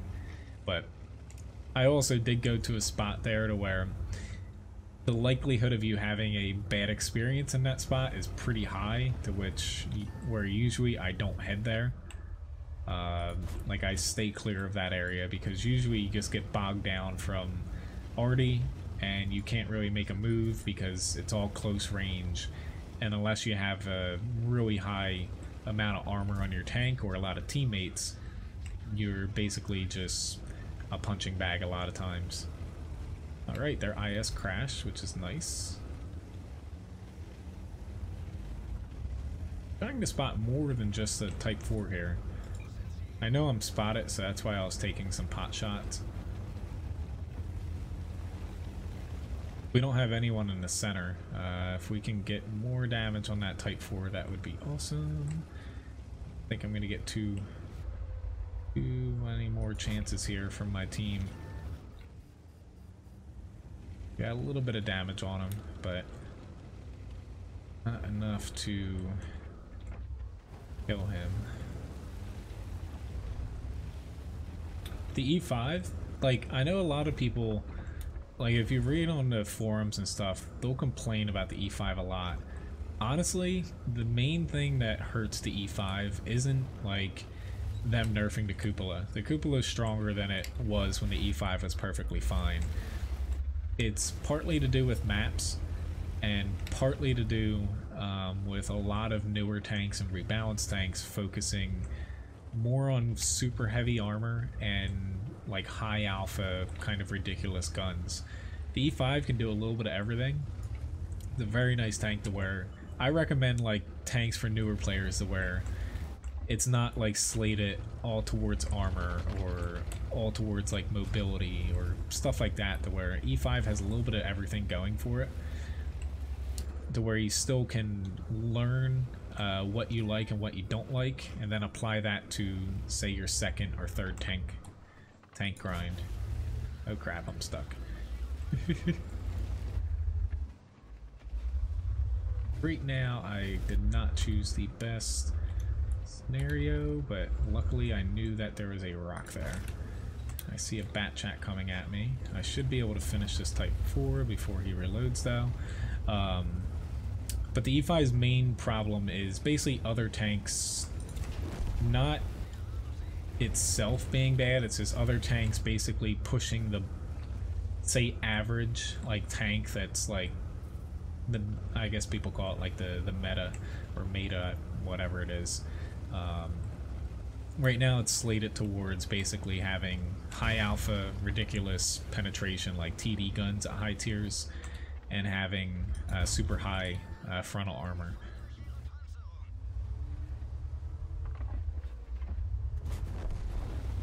I'm gonna be a little bit concerned about the Borsig, but not too much. It looks like I'm taking gigantic risks here, but I'm really not taking too much of a risk in my eyes.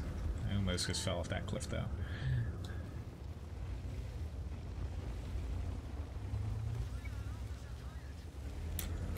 This is the coffee, honestly, guiding me through a lot of these pushes. Or that's the first kind of big mistake I made, is getting myself stuck here.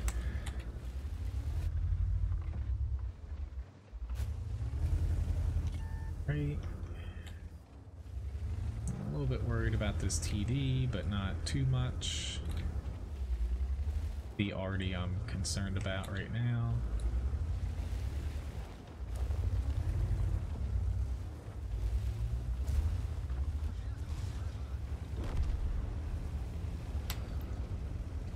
But really the main risk I took was against the type heavy, to where had he not missed, I would have lost a lot of HP. Oh, I missed. No. Sometimes I forget you don't have a lot of wiggle room with the gun as far as like the depression versus the elevation. There is a SPG up there, but I'm gonna take the other route here. Congrats, Mojo, on winning.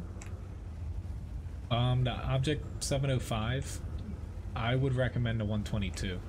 They did tweak them a little bit, you know, coming from like the first test to the second test, to where the 122, before they rebalanced it a little bit, it was hands down a better gun. To where now, you know, there's a definite positive and negative to both guns, but I would definitely say, like, if I had to pick between the two guns, that the 122 is the one that I would recommend people to get. I'm just auto-aiming here, honestly. Too easy. So, pretty good match here. 3 kills, 2,500 damage, 2,900 assists, and a nice easy win. That's how I like to play lights. It doesn't always work out that way. Because honestly, my team wasn't pushing very far, but so wasn't the enemy. That's the only way I actually could push around a lot like that. Got a Mastery badge first class though. You know, top damage on my team and also the match. Their Type 4 actually got 0 damage off, which was awesome. Same with their Bat Chat, the Luva, the IS that crashed, and a pretty good amount of assists. So that was a pretty fun battle there. Thanks to the person who requested a grind there. Alright, so let me give Levi another tip here before I get into the next battle.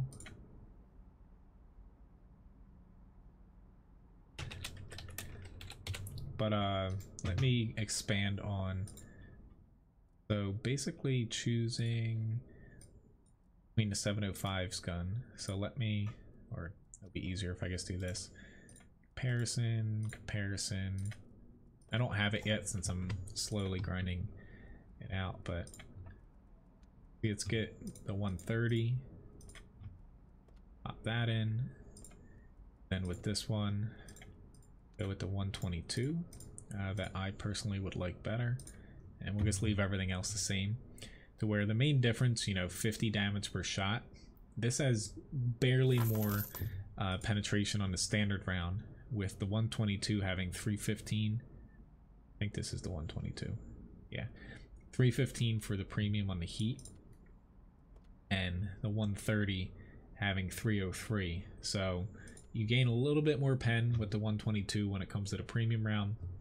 The penetration on the standard is honestly, it's not that big of a difference. But the main difference comes from better accuracy on the 122 and 200 more DPM, to where usually the higher alpha gun I would choose for a heavy like this. However, given the accuracy difference and also having a little bit better premium round, to where it's still a minor difference, but it does matter for a couple, like if you're shooting really heavily armored tanks like the 705. I would say though, with 440 versus 490 alpha, I would definitely say the 122 would work better on this. But otherwise, the differences aren't very much.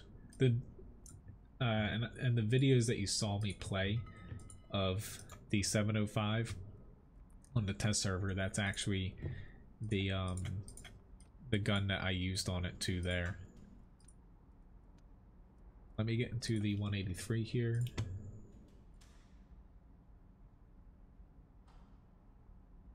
A little bit add it to the pot here for next raffle.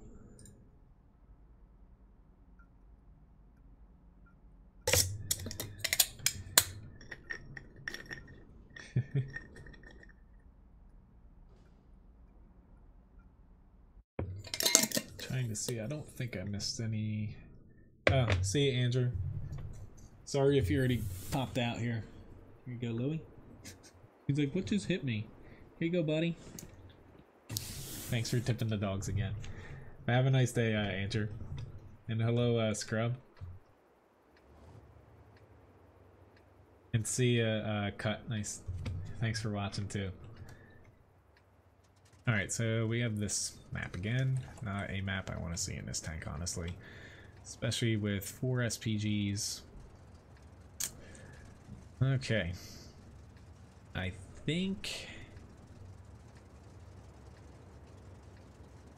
guess I'm gonna stay on this side, but I'm not happy. Hopefully, you know, right now I just have one new tool for him. I do have other ones, but they're not technically new, but we've kept them hidden from him and we washed them, so whenever he gets it back, he's like still super excited. But hopefully we can make it to the store one of these days. We've been really busy with, so I'm watching, you know, Lily here, my brother's dog, and then 2 cats and a bunny. But her brother, we've been helping out a bit because he just purchased a house. But I'm starting to fall behind on a lot of the stuff I need to do at home. To where we haven't even had time to make it to, like, we just went grocery shopping today and we needed to go like 4 or 5 days ago. But I've got to cram in a lot of stuff here in the next couple weeks, given you know, the restaurant opens up here. I think in 3 weeks we're practically open. I should that shot. I screwed up so bad there. I'm really angry at myself for that. That's what I get for thinking about the restaurant while playing tanks. That's never a good thing for me. Yeah, I'm definitely well behind on stuff I need to do. If only I had like an assistant, like if Levi could help me with a few things. I really wish I had AP here. I don't even know why I fired there. Yep, I just got hit by E4, where we just got screwed over from, we had a few people, a couple TDs specifically, that started over here and like the Leopard 1 just ran away, to where they just ditched us all, like right in the beginning, to where that's what I was afraid of. And unfortunately it's just a domino effect on this flank if you don't push and basically give your TDs and people room to shoot without being hit, or seen, I should say. Well, hit and seen. It's just, at this point, Not that I'm giving up right away, but it's kind of futile with this tank if you don't have room on this map with 4 arty. Oh well. But this is part of the reason why they replaced it. I personally felt they should have kept it in the tech tree, but it is really difficult to actually get it to work. At this point, I can't get myself to move because I'm getting shot by so many, so many SPGs.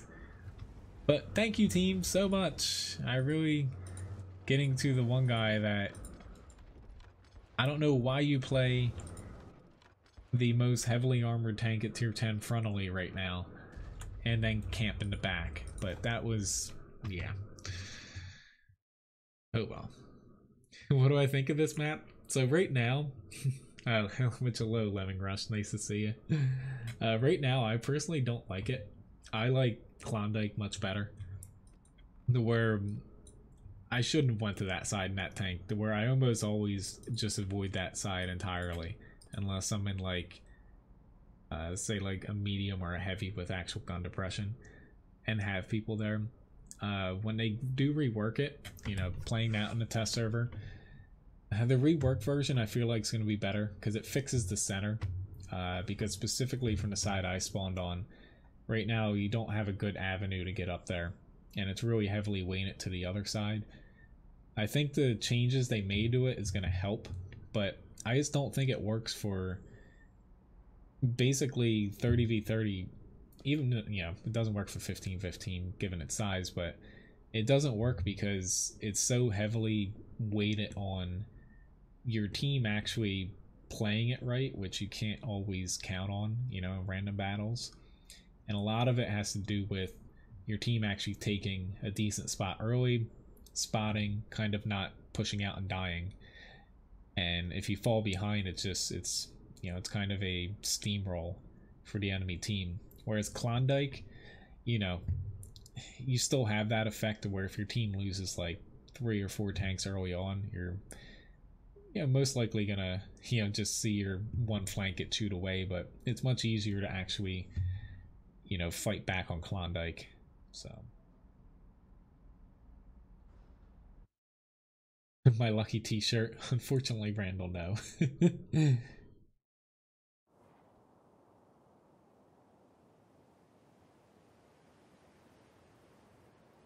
Well, you know, that guy was getting damage back there, but unfortunately, me and the FE183, I shouldn't have pushed out that far, but it wasn't going to be pretty for our team. The enemy team actually, you know, pushed and got that flank, and then pretty much everyone shooting outside of the people back with our SPGs, they're the only ones not getting spotted, and you know, it's kind of futile to pop outside of where I was trying to at that rock. And I was getting hit by 2 tier 10 bat chat RDs. Yeah. But you can't win them all. Hello, Norman. Nice to see you. Phil, you bought a challenge?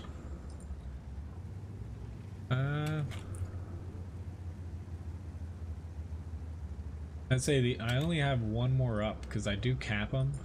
If you did buy the deluxe one, you know, I do have one where I can do it. I would hope that's the real Lemming Rush too. See you, Phil. Have a nice night.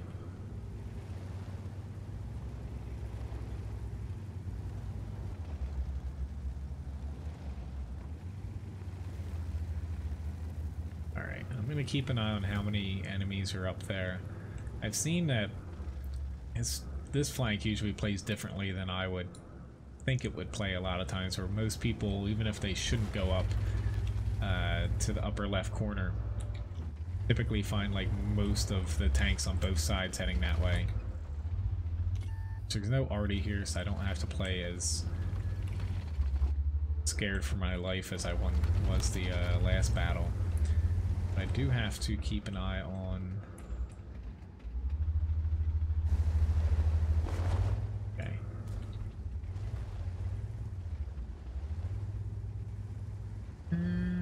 Let's see. They have an E3.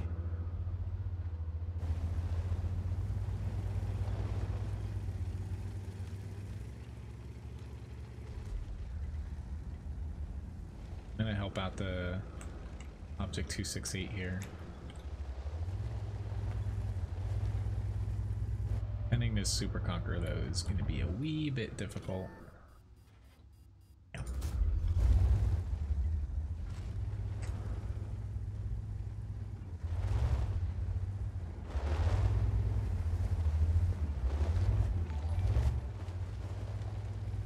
Thank you, Britter, for the follow over on Twitch. Thought it said grinder for a second. Alright, unfortunately, he had a fire extinguisher. Probably shouldn't have gotten myself this far out, given that my 268 version 4 here is taking quite a bit of damage. And I hit the stupid car. Those things always do me in.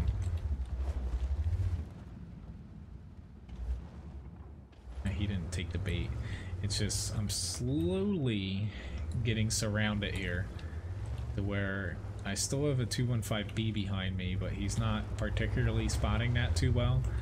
Or if this PZ7 or the T110E3 decides to flank me, I'm going to be really screwed.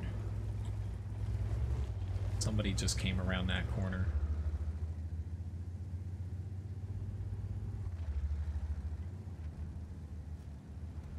Oh crap. Oh. That's like the second time tonight where I screwed up a surefire shot.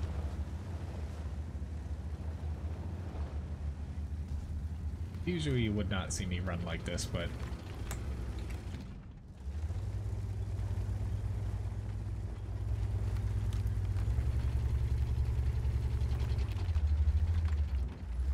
crap. We don't really have that much of a fighting force up left here anymore. Don't see anybody aiming here, but the TVP might be... Yep, might be reloaded.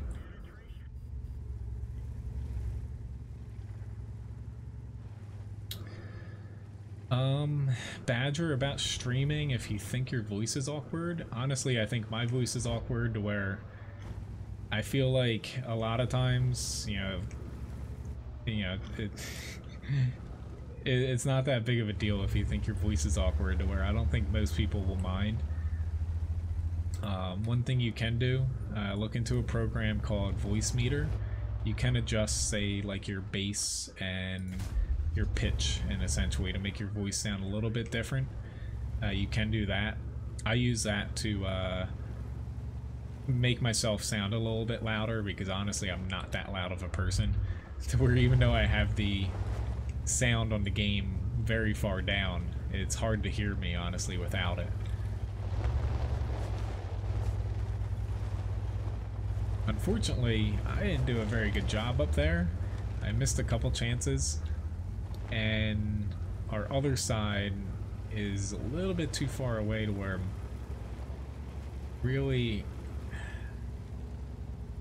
I feel bad continually running away here, but it's the best thing I can do right now for my team, is if I can make it across to the other bridge. This Grill 15 really needs to stop pinging here, because it's getting a little bit ridiculous. I know that there's still 2 people there, but sending me up there is not gonna solve anything. Or I'm hoping that as a team we can get to their cap first. I'm gonna set up a little bit closer to where I can take shots, but I definitely didn't play this very well. Still better than the other 30v30 map, given that I got 0 damage off there. but he's still too low for me to hit him.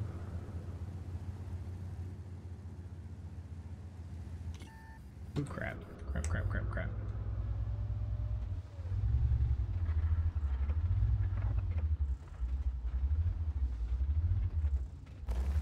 Problem is, honestly, they didn't do a terrible job. It took them a little bit long to wing that flank, but it's not like they weren't doing anything down there. You know, it just took them a while to get through it. They won their side, though. We lost our side. We're a little bit, honestly, outmanned up there, but I should have aimed in for an extra, like, half second there.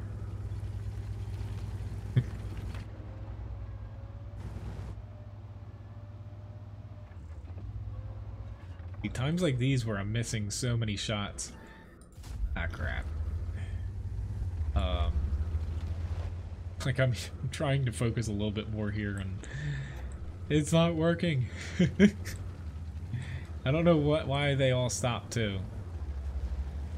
Or a lot of them aren't even within firing distance of where most of their enemy tanks are. I got that shot at least. But even though I'm playing really crappy, I basically get swapped to survival mode of keeping myself alive, and eventually I should be able to hit shots. I hope. I'm gonna try to help my Badger here, but I actually hit him. I stupidly rushed that shot to where the 430 would be dead right now. Sorry, Badger. I'm having a really bad streak of these two matches here. I should have killed him with the first shot, but I rushed it thinking he was going to get behind my Badger to where I wasn't going to be able to hit him. Ooh, well. I will agree now, though, that a couple of those tanks in the south at this point should have pushed a little bit further. We're really lucky they haven't capped us out yet. It's getting close to that point, though.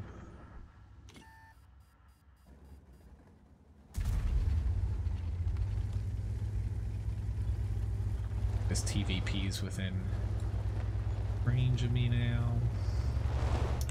Yeah, now they're finally going for the cap.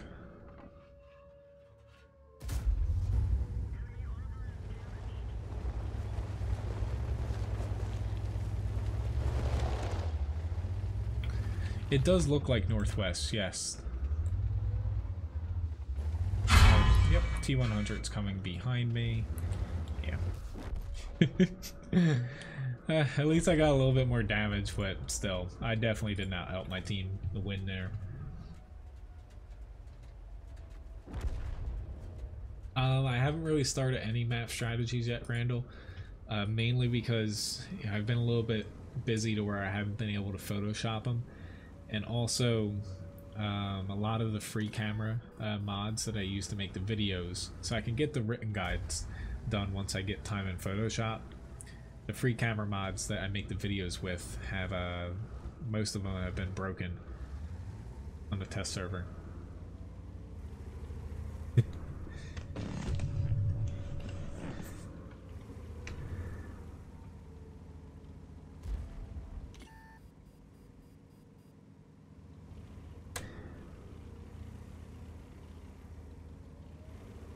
Let's see, McFinger, if you're popping out. I saw you earlier in a raffle, I believe, too. But I don't think we're not going to get this.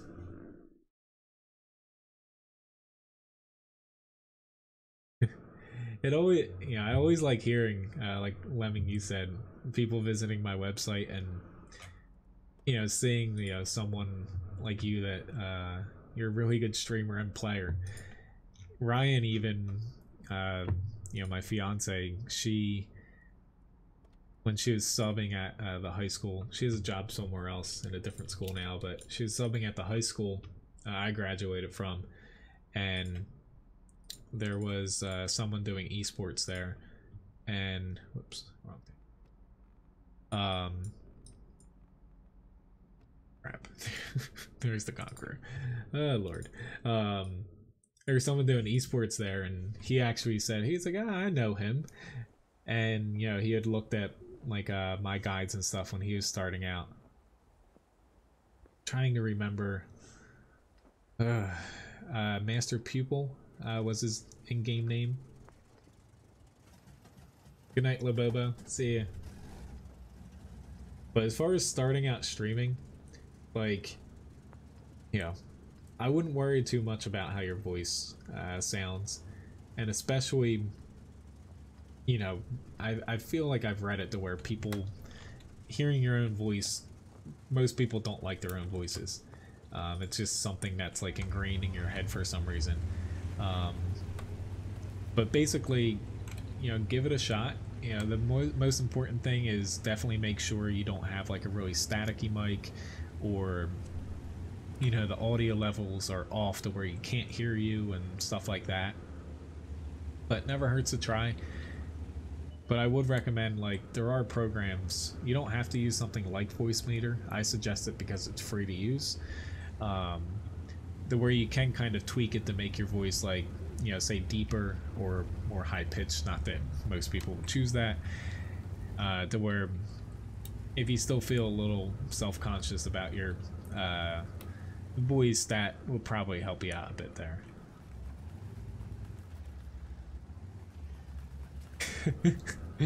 Yes, it wasn't he didn't actually, the petition, he didn't actually file it to where the school basically, he had missed quite a few days. He ended up going. I don't think it was Russia. I think it was, I forget where they were holding the finals. But, yeah. Ryan, you know, she was actually his teacher. She was subbing for long term. She was her he was her math student. Crap. I hit the melee again. I don't know what it is. The past like 30 minutes I went from actually hitting my shots and doing fairly well to now I'm just stupidly making mistakes. Come on guys, we can get him. Doesn't help me that there's a 257 here.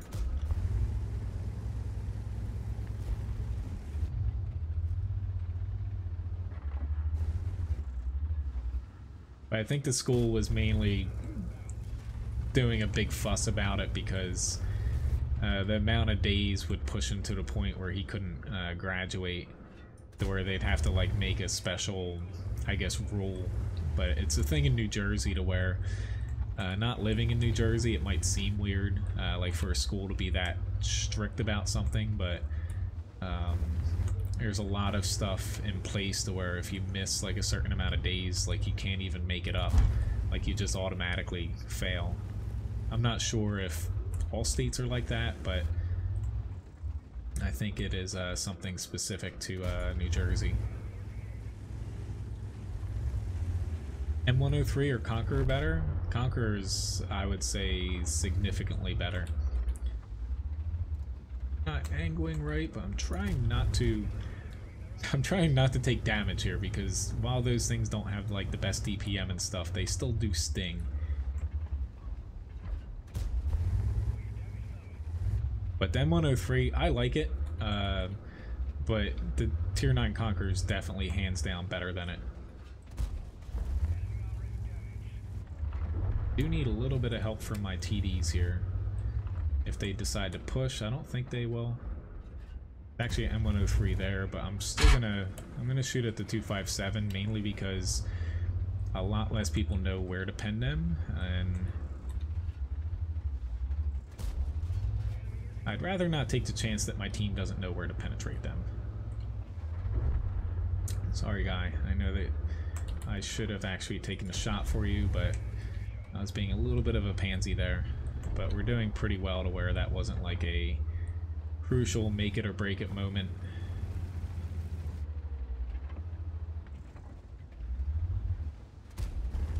But that's why the M103 is a little bad. I might have hit him on the hole there, but the M103's turret is fairly weak compared to... Ah, crap. Fairly weak compared to what you would expect from a tier 9 heavy. I'm gonna try to help you. I tried to track him, but come on, a little bit more. Never shoot the side of that thing if it's angled. It's a lot stronger than you might think. Hello, Gremlin.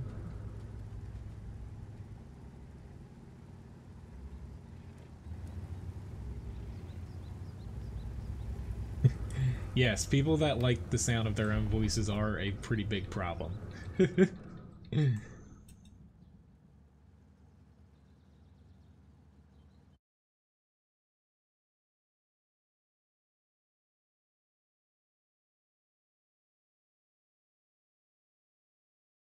Alright.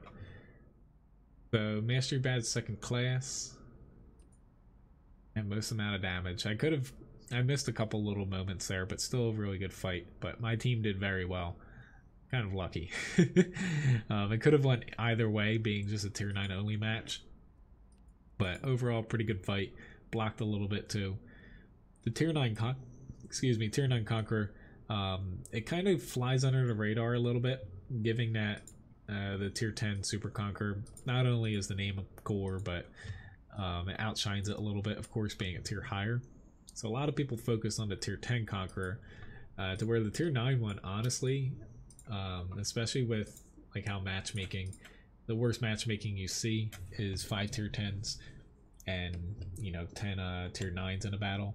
The tier 9 Conqueror, honestly, is pretty, I wouldn't say it's like the easiest tank to play at tier 9, but as long as you cover that lower plate and don't get flanked or already to death, it's actually, I would say, one of the best tier 9s out there.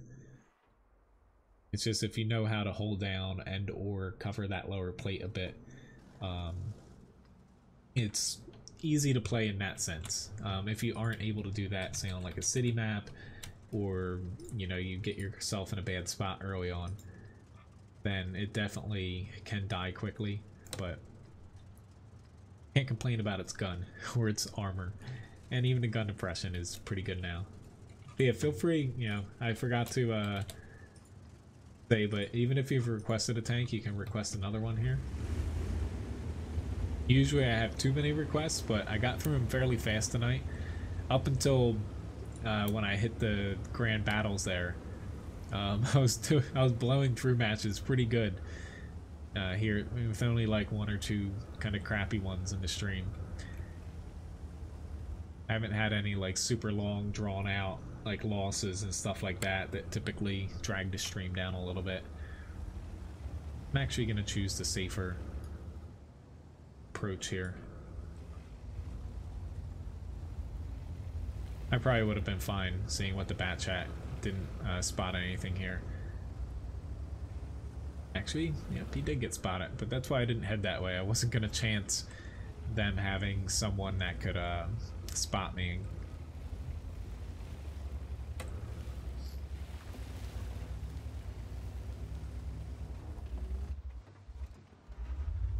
Always want to push here, but I stop myself, given you can't trust people unless like you're platooning to actually push like you think they will.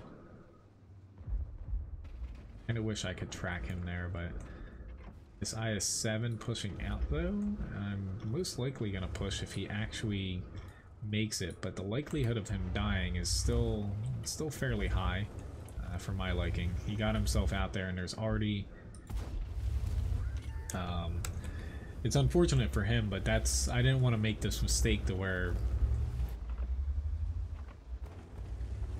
I'd kind of be screwed. It's happened to me time after time, pushing too early there, and then you're kind of the only tank out there, and they're like, nope, I'm just gonna push in and kill you.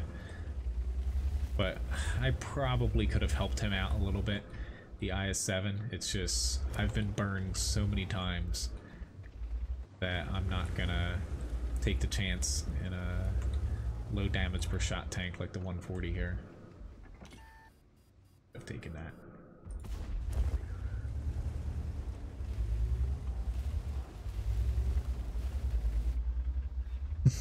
You little dog. Levi's trying to distract me here, staring at me like, where's my treat?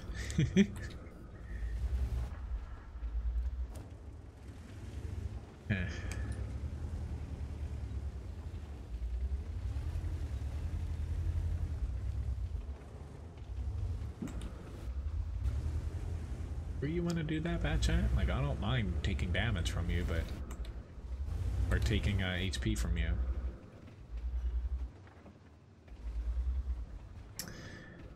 Okay, the 268's coming up this way. I'm actually looking at... Oops, did not want to do that. I got super duper lucky that he did not just damage me. Come on, guys. No. And didn't take any shots there.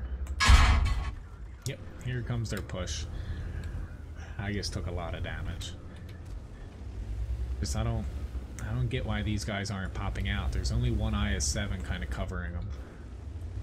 But there goes that plan. I was actually going to pull back to the other flank and try to make something happen there, given that this was just pretty static here, but the enemy just kind of made their push, and unfortunately, yeah, at this point we kind of had to run. Kudos to them. I might actually die before I get back, just if their TDs were taking shots. It's just... I was playing it a little bit too safe, and also at the same time we just didn't have people popping out to help.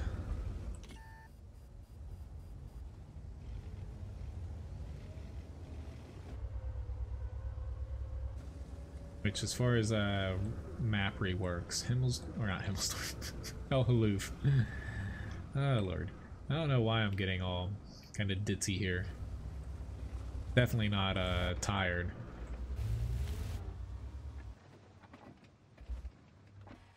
Don't push. I don't really have a shot there. Hoping to help. Yeah. Hoping to help cover, but that bat chat could spot me.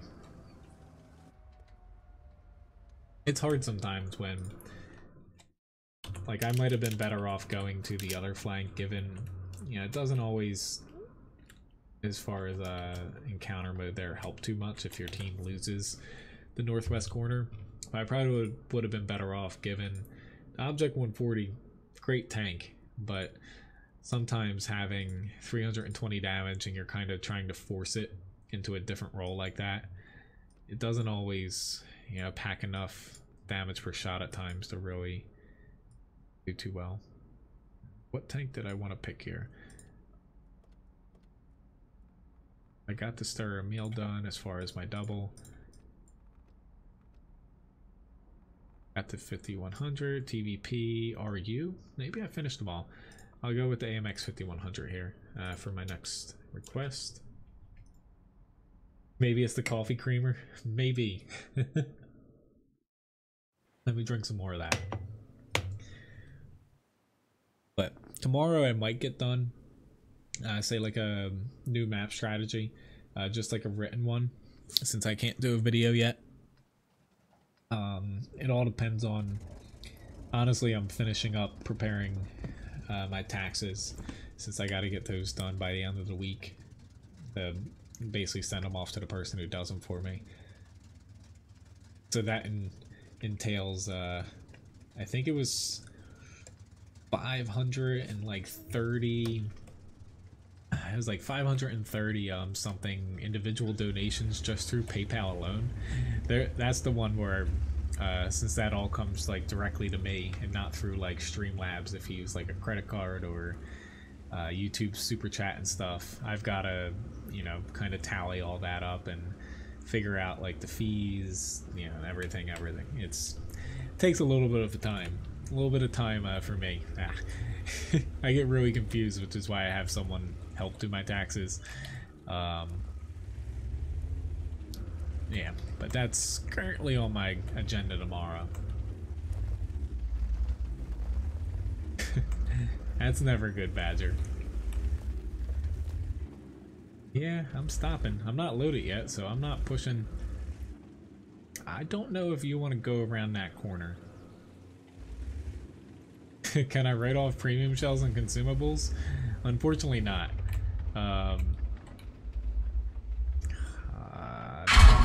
Oh my god, why did I even do that? No, I just need to give up pushing with the 183. It feels...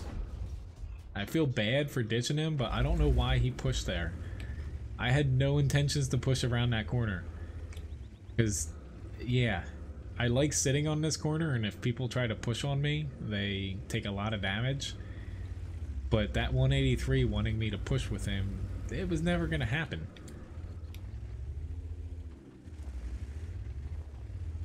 Especially because we have a little bit more people for our team on the hill, where I think I'm just gonna flank the hill here. I lost most of my HP, unfortunately, but I think I'll be better used freeing up the hill if possible.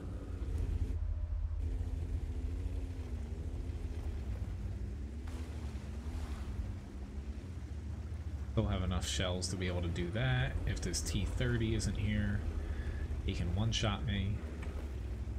But I'm hoping once they see me firing that they might push. That's kind of wishful thinking, I know, but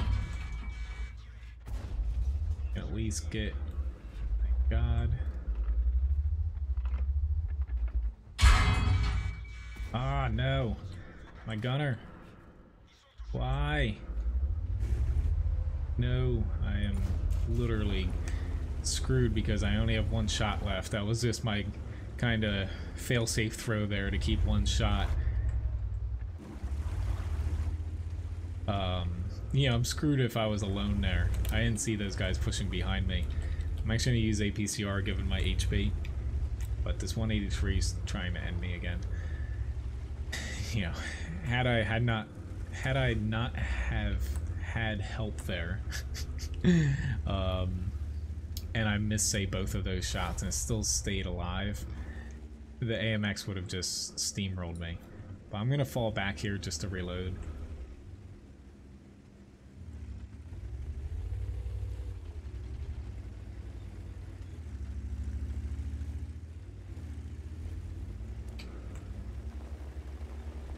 I'm still getting the hang of this tank. I had a pretty decent match in it earlier.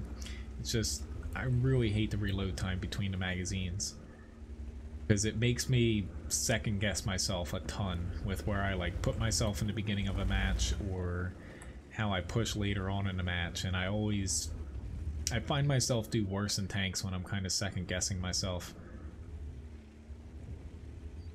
Like right now, it's gonna be risky, but I am going to, well, hopefully not kill myself dropping here, but I am going to get myself kind of isolated to where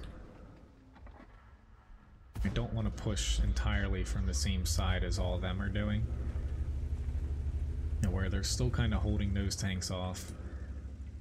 This guy did see me come this way, so I've got to worry about him now.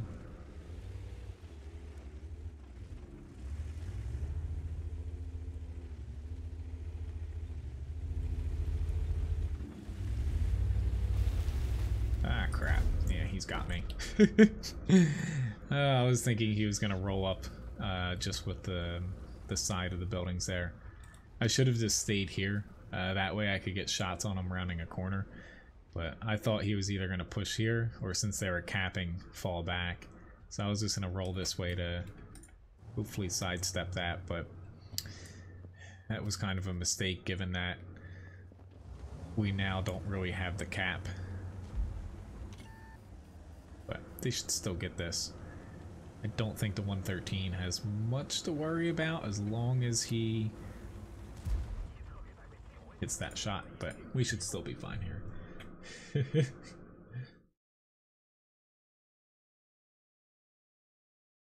I could write off premium shells and consumables though, that would be very nice. We lost the El Aloof battle though, unfortunately.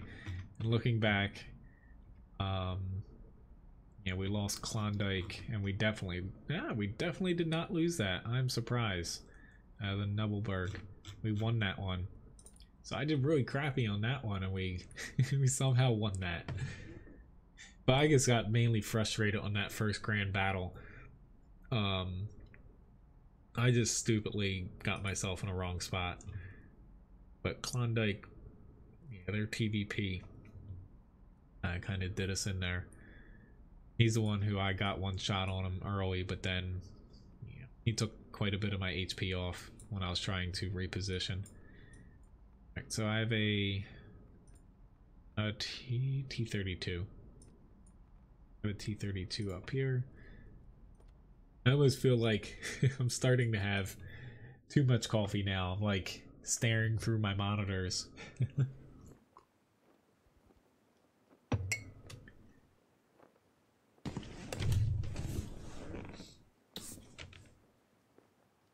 Say joining a Twitch chat. I don't know how you could screw that up. Hello Dana, nice to see you. I think I'm correct in saying, how was your golfing trip? Or not trip, but how was your golfing day the other day? I think that was you saying you had tea time the next day. I guess that could mean a couple different things though. See you, Mojo. Have a nice night. Alright, so T32, I'm bottom tier. I'm actually going to play out over here. I feel like everyone's going to head that way. And me trying to pen like a 263, E75, AMX M449, I'd rather fight on this side. But as far as my streams coming up, so Tuesday morning, going to be the same as this, where I'm, you know, not doing the test server on a stream anymore unless like a big change happens. Like they add a couple maps that are missing, or, you know, a few different things if they rebalance maps. But I feel like the versions we have now are pretty much going to be finalized. But Tuesday morning, you know, I'm streaming tanks, and then Tuesday night is going to be Dreadnought. We have some, oh lord, their 263 came out over here. Not very good for me.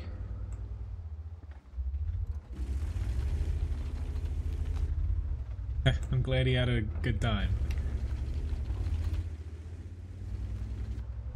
Don't want to get myself too far out here, given that we're kind of evenly matched here, but we're kind of not at the same time.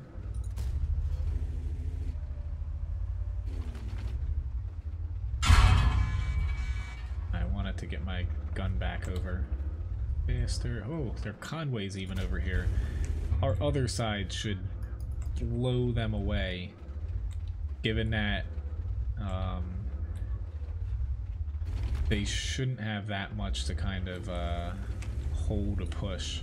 I'm trying to help you, but we really need someone here.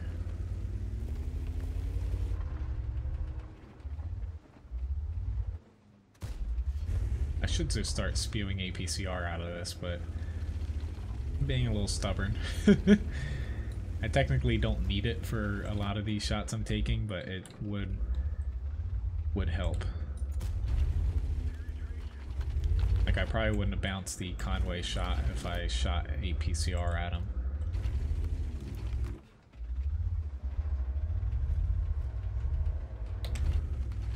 Alright, the other side's doing great though.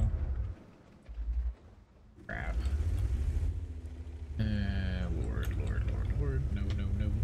This 263. Oh, I'm tracked. Yep, there goes all my HP. That's what I get for... I was trying to back up, but I backed up in the worst way that you could do, to where it basically just made the back of my tank rise up. And that's where everyone shot me.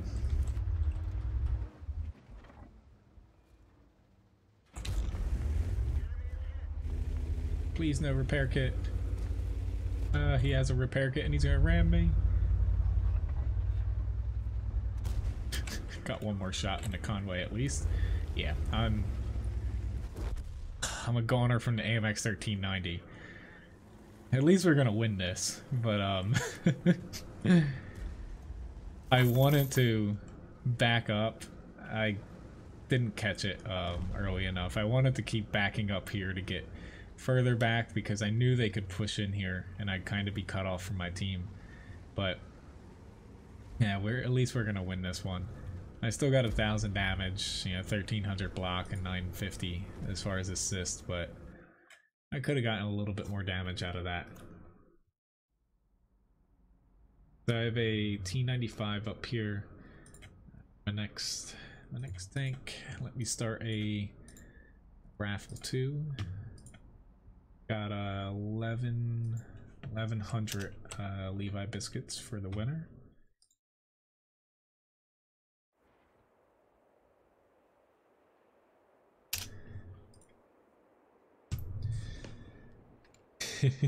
Yeah, and I'm dead.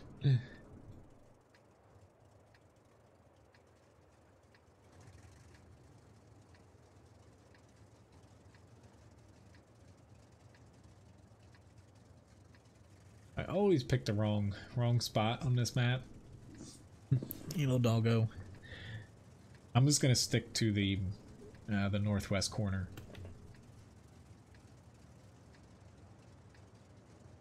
This is one map where I overthink it a lot. I feel like this would be a perfect time if they wanted to fix this map a little bit, like that Yag Tiger down there he spawned down there. They should spawn everybody basically, say, in this area here.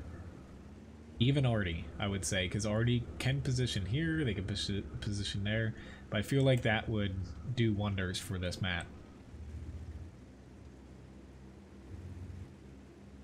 Just don't split the teams, spawn everyone on the top, let them decide if it's worthwhile to push over here, which I would say that 99% of people probably wouldn't head that way if they had a choice. I know I wouldn't.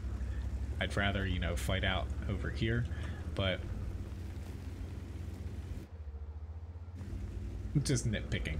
Like, I like this map because it has a lot of different options to it, but a lot of times it's still decided just from this one little area, because that's where most of your heavies, TDs, and, you know, your RD focuses here too.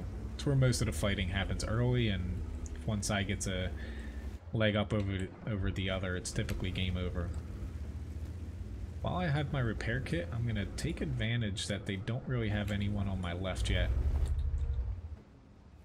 Ooh, this is gonna be a really iffy shot, but I got him.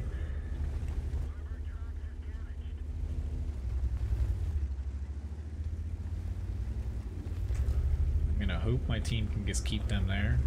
I don't care if I get RD'd. If we can hold this one flank, will be fine, because oh, holy hell, that bush was definitely not my friend there. Yeah.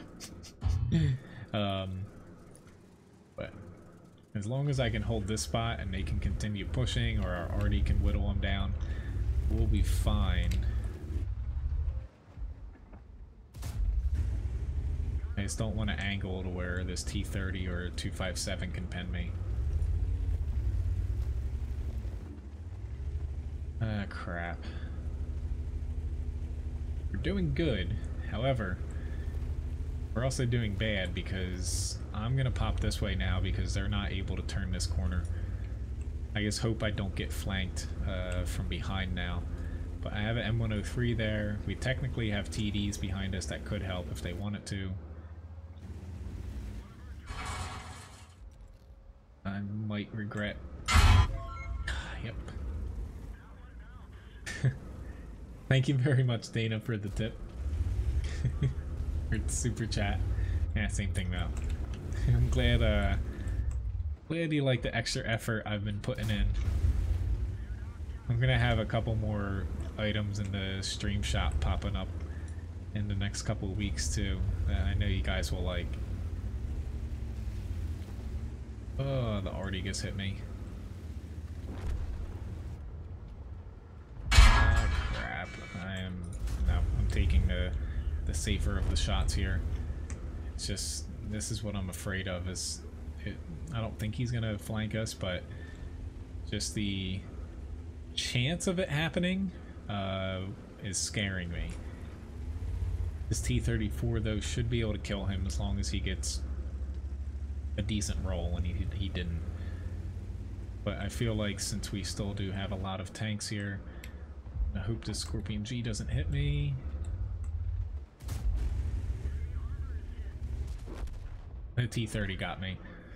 I made it easy for him too, but I had a Scorpion G or him aiming my way. This is a shame that we're going to lose this because we're doing pretty decent. It's just we never really commit it fully as a team.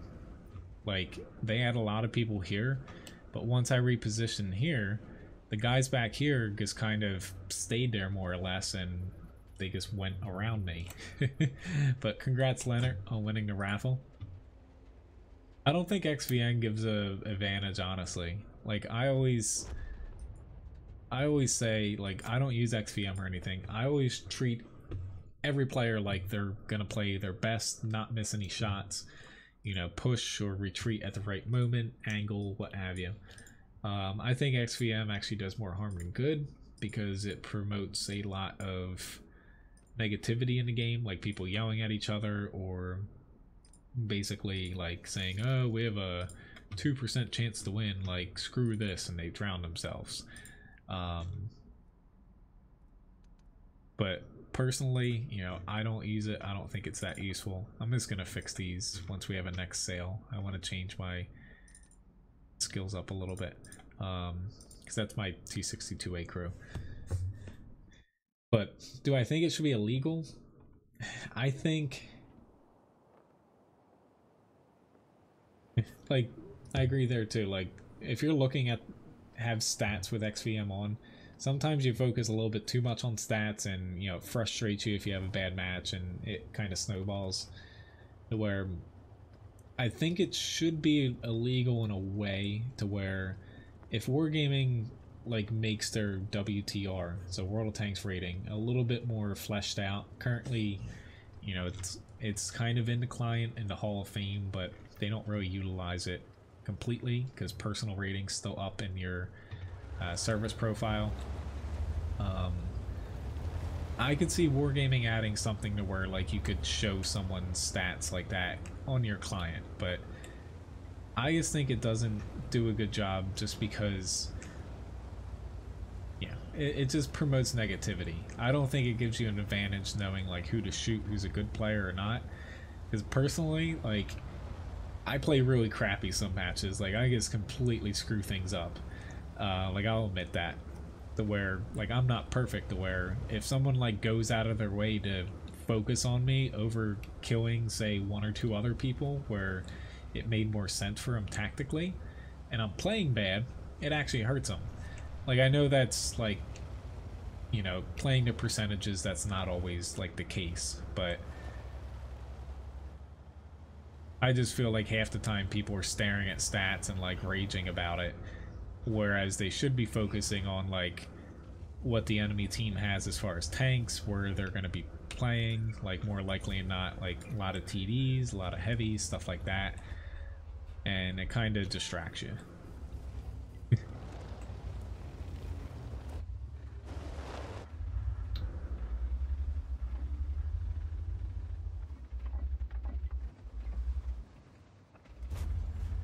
I always like when so with super chats, I always like to see what color they are too.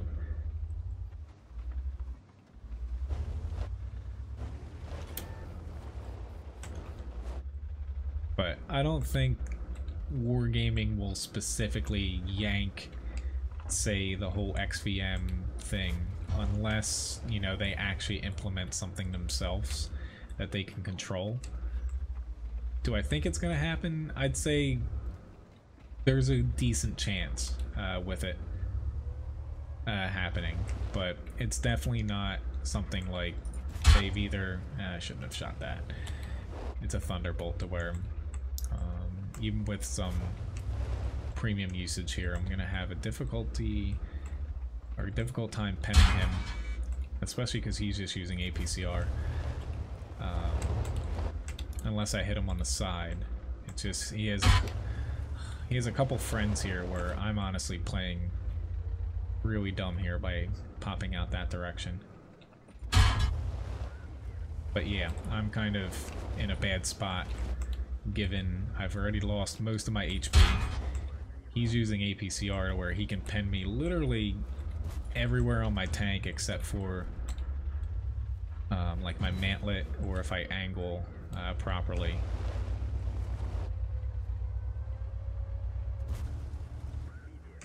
Ah, Skoda.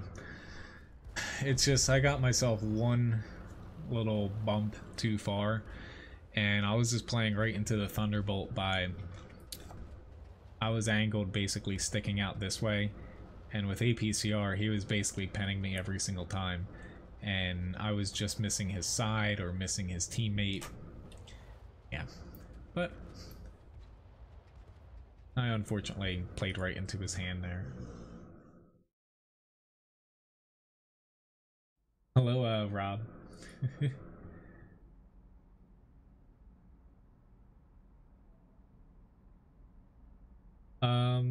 Kumar, as far as personal rating, you can actually Google, like just type it into Google, like World of Tanks personal rating, like formula or something. It's on the World of Tanks wiki. It's not like the best thing, and there's no real like say graph or like you know, there's no real graph to say like what values are good or whatnot, but it does take into account like minorly like games played and stuff like that. So, but personally, like, you know, it's definitely a hot topic to where like XVM matchmaking and stuff. Like, I know my opinion somewhat is, I say, maybe like tame compared to others, but I don't feel like wargaming should do skill-based matchmaking or anything in random battles. I even made a video about matchmaking within the past couple months, to where currently matchmaking is the most restrictive it's ever been as far as like ±2, trying to mirror both sides, and basically I think it's fine in random battles. It's not perfect, it never will be. I don't mind playing different tiers against one another, and you know, if it went to skill-based matchmaking from random battles, you would have a ton of problems elsewhere. To where, personally, ranked battles, as they become more common, you know, I feel like they're going to have them up more with more seasons, with less downtime, are definitely going to be a spot to where if you complain about, honestly, random battles not having matchmaking, play ranked battles, or play skirmishes, you know, stuff like that. But nothing's ever going to be perfect. I just feel like wargaming from a business standpoint too, World of Tanks has been this popular and has worked for this long that I don't think they would take a risk that big, and I don't blame them, because that could have a, you know, basically a huge effect, even though it seems like a surefire win for people that want it. You know, there's other people I feel like that, you know, I think it wouldn't work for a couple different reasons, but I'm not going to get into too many, or not arguments, but details, because I'll definitely get lost trying to explain it while streaming. Thank you, Joe Biden, for the tip, too. I missed that a couple minutes ago. I don't know how I missed it, given that that name always stands out. Joe Biden's hair plugs. And thank you, Stoto, for the follow on Twitch. Right here, I can't pop out here unless I'm not going to get hit. But, you know, I've found, not even in World of Tanks, but any game that you play with multiplayer online that's competitive, there's always going to be people complaining about it. People have always threatened that they're going to quit World of Tanks and they hate it, and they don't. Like, some do, but most don't, or most just, you know, you're better off taking a break and coming back at a later point. But, you know, it's never going to be perfect for everyone involved, to where I feel like wargaming, with the addition of ranked battles, it's going to be tough here. I want to get back, but I know if I pile into where they're all going to be stuck, it's not going to work out. I don't think this is going to work out either, but it's the better of two evils, given that we put, what, 5 tanks in the center, and we don't have any other flank. But, you know, I feel like with ranked battles getting added in that Wargaming, they have enough options to cater to the people that want skill-based matchmaking, a more even and competitive thing. But World of Tanks has never been on the grand scale for the player base, like super competitive, to where, you know, random battles are just that, they're random. Where at least, you know, it's plus or minus 2 matchmaking now, and things are a little bit more fair to where, you know, when I started it was plus or minus 4 matchmaking, and then plus or minus 3 for a small time for most battles, to where you never knew what the hell you were gonna get. Sometimes you had like 4 tier 10s and the enemy team had like 6 or 7 tier 10s, and you're just like, welp, this stinks. I don't know why I'm pushing here, but honestly I'm kind of lost because I'm talking about matchmaking, to be honest. But I got myself into that mess talking about that, to be honest.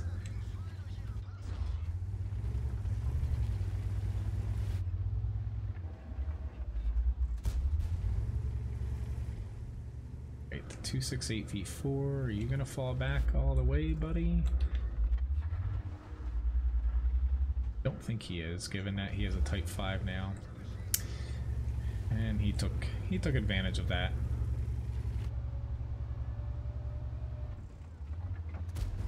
Yeah, and I just pulled my shot there. Honestly, I'm playing like I'm completely like lost here. I know it looks like that too, because I really am. I don't know why I can't focus. I haven't been able to focus for like the past like 5 or 6 battles for some reason. Honestly, I think I over caffeinated myself.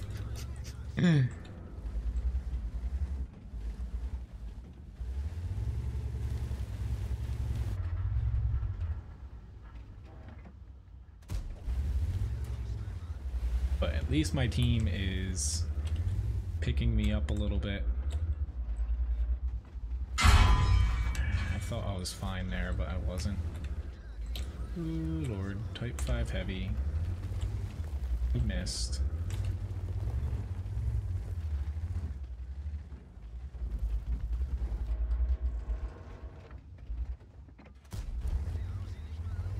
I need a little bit of help. T92 got me. I'm gonna play one more battle here though. And hello Viticus, nice to see. Nice to see you. I did 2,000 damage somehow, even though I felt like I'm just driving around helpless. I really hope my team stays ahead and wins that one though. So I'm gonna play one more battle here. I don't want to end the stream on, you know, kind of that note. Why don't I pick? I don't really know what I want to pick, to be honest. I've already played quite a few things. I'll pick a T110E3 tonight. Things are going well. I don't stream at terribly odd times, I feel like. I stream 8 p.m. to 11 p.m. on the East Coast of the US, and my other streams right now, I stream, you know, in the morning on the US time, but for like EU it's night. So I feel like it's, or EU usually it's midday, but for people who watch me over basically in Asia and stuff, it's night, which is why I try to do that early stream.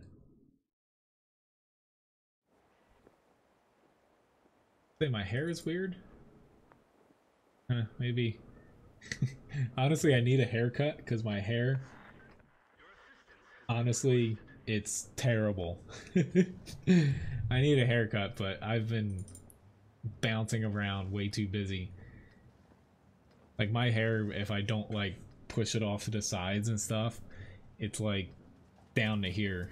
But I haven't gotten a haircut in like I don't even know how many months. But I desperately need some.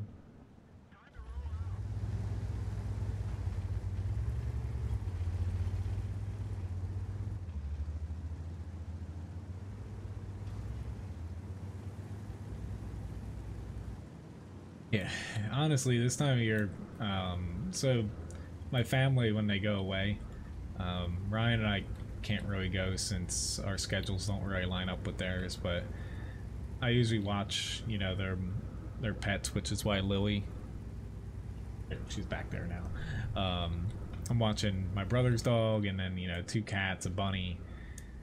I'm like, you know, it takes up like 2 to 3 hours of my day there, and adding that on top of everything else, I'm pretty busy, even though I'm not, you know, say working in the restaurant right now. But that comes in a couple weeks. I've actually thought about when everyone gets back, I'll be like, hey, do you guys mind helping me do this, since as far as a couple things I need to do around the house here, since I spent an entire week watching your animals. I have a couple of my past streams and several videos out of the new graphics engine, yes. I know I keep overextending too. That's honestly, when I can't focus too well, I tend to get myself too far out for my own good. Hello, Nikolai, nice to see you. But like, when it comes to finishing up the thought about like RNG and matchmaking and stuff, like, I feel like if Wargaming had to do something, maybe maybe getting RNG down to like 15% would be better. I don't think it should be just static, because that would take a lot of the risk out of World Tanks. Crap, I don't even know why I did that, given he's using HE. He's hitting me high up too, so it splashes down into my roof. Like, love or hate RNG, it definitely makes some for some interesting moments when, you know, it either works in your favor or against you, and then you come out on top regardless. I'm struggling here because I don't have anyone further back, which you usually have. So if I pull off of this flank, I'm the only one that's kind of spotting it, and it sucks because I don't want to be here.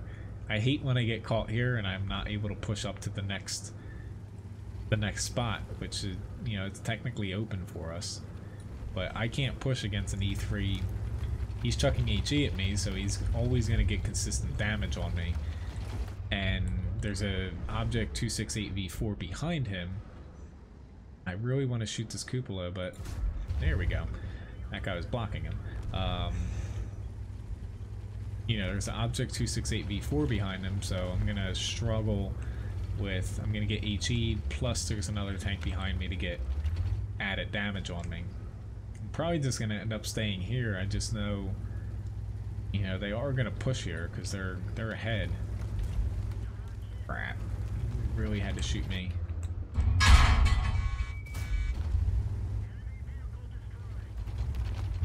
But not a very good match here to end the stream, but this definitely is my last one.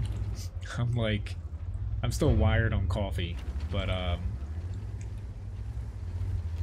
definitely need to get to bed, because yeah, I've got the animals again tomorrow. Nearing the end though of my pet sitting, so that'll open up quite a bit of time. Honestly, I'd much rather shoot a T110E3 than an Object 268V4. Never thought that I'd rather shoot a T110E3 than another tank, but yeah. Thank you very much, Ghost, for the tip. The rabbit, so funny story about the rabbit. So let me pull up the credits here for the stream as well. So the rabbit today, a couple days ago, like, it has 2 water bowls. One's like heated so it doesn't freeze. The other one's like a standard, like, say, dog water bowl. I was wondering the other day, I came back and basically the normal, say, water bowl that's not heated. Whoops, here we go. It was flipped over and empty, whereas it was filled with water. So I'm like, the rabbit must have like accidentally knocked the water bowl over. So today, I filled its water bowl up, and I put it back like in its, I guess it's called like a rabbit run or something. So basically like its gigantic like enclosed area outside. I put it back and it's full. Literally, I stepped out of basically the cage and turn around. The rabbit runs all the way across, puts its head against the water bowl. So this is, say this is the water bowl. Puts its head against the water bowl and just like flips it in the air, and then stomps the ground and runs away and stares at me. The damn thing freaking ran over, headbutted it, and flipped it over because I put it in the wrong spot. I like put it, say like 10 inches away from where it should have been. So I filled it back up, and because I don't, I'm nice too. I really like animals. So I put it back like in its spot, I guess. I didn't think it mattered.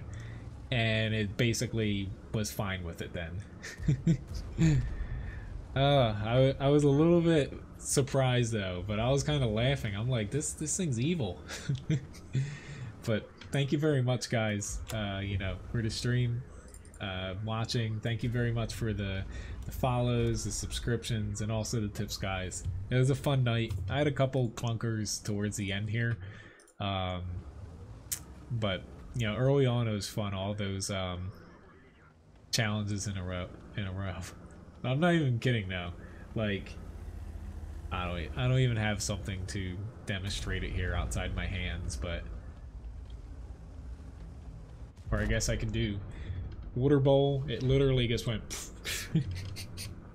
and it flew through the air. And this thing's small. It's only like that big. It's a small rabbit. But anyway, thanks again for watching, guys.